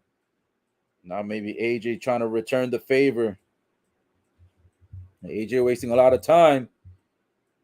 Ooh, catches the Miz in the abdomen, catches him in the back, catches him in the abdomen, catches him in the back, catches him in the abdomen, catches him in the back. Holy shit. Three in the front, three in the back. Pause. Oh, shoot. He puts the kendo stick between the nutsack of the Miz. Then he puts it around his neck. And then A nice little Russian leg sweep. Then goes for the pin. But the Miz kicks out. It's only going to be a 2 count. Man. Commentators were saying, oh, the Miz don't have to worry about the kendo stick between his nuts. He says he's got tiny balls anyways. I'm like, bro, come on with the balls, man. Stop talking about that shit. Well, the Miz was about to plant AJ Styles, and AJ reverses, turns it into a pin. The Miz kicks out, though. The Miz throws AJ over the third rope, but he lands on the apron side. AJ leaping over. Oof. Plants the fist right to the chin and the face and catches him, and then goes for the pin. Referee goes, almost gets a 3 count, and Ciampa out of nowhere. I have no idea where he came from. I don't know if he was under the ring or he came from the audience, but he pulls the referee out. Unfortunately, no disqualification. So this will not end in DQ. And now AJ grabs Ciampa by the face and rams his face into the apron side of the ring. And now AJ trying to get rid of Ciampa. Looking back to see the table. Maybe he's going to throw Ciampa through the table. Throws him over the third rope, but Ciampa catches himself on the apron. Ooh, who's going to go through the table? Ciampa's grabbing AJ to put him through the table. Oh, AJ's trying to reverse. Oh, shit. Ciampa's still close to the table. AJ running. Catches Ciampa. Gives him a punch face first, and Ciampa goes through the table and immediately grabs the back of his head. The Miz grabs AJ for the roll-up. Oh, shit. Trying to take advantage of the fact that Ciampa took one for the team. AJ thrown over the third rope and lands back on the apron. AJ trying to leap again on the same corner. Leaping over the third rope. Oh! And when he jumps up to the third rope, the Miz ends up throwing the chair directly to AJ's face while AJ was mid-air, mid-born. And then he goes for the skull-crushing finale, plants it, and AJ kicked out. Somehow AJ kicks out after catching a massive chair shot to the face and then catching the skull-crushing finale. The Miz had went for an immediate pin that should have been an easy victory. And somehow AJ kicked out. Holy shit. The fans are chanting, "This is awesome." The match has been pretty awesome, I'll tell you that much. And now the Miz over here attacking the leg and knee area of AJ Styles, but he's doing it with the kendo sticks. Just slapping it across the knee and the leg. Oh, shit. The Miz went for a figure four. AJ pushes him off. And when AJ ends up pushing him off, he throws the Miz in the corner. The Miz smacks into the chair. I didn't even know the chair was hanging out in the second rope, between the second and third rope in the corner turnbuckle. The Miz smacks into the chair face first and then catches the Styles Clash. And AJ, after planting the finisher, gets the 1, 2, 3 and gets the victory, overcoming the odds in a no disqualification match over the Miz and over Ciampa. Overcame the odds of Ciampa's outside interference and overcame the Miz in this match. A tough fought match by AJ Styles, and somehow pulls the victory even after he caught the chair shot to the face, followed by the Miz planting him with the finisher. I have no idea how he kicked out of Miz's finisher, especially after catching a chair shot immediately before that. But somehow AJ does it. AJ gets the big W tonight on Raw. And AJ over here looking over outside of the ring. He's over there. I don't know if he's calling somebody from the audience. I don't know if he sees someone out there. Who's that? Who's that?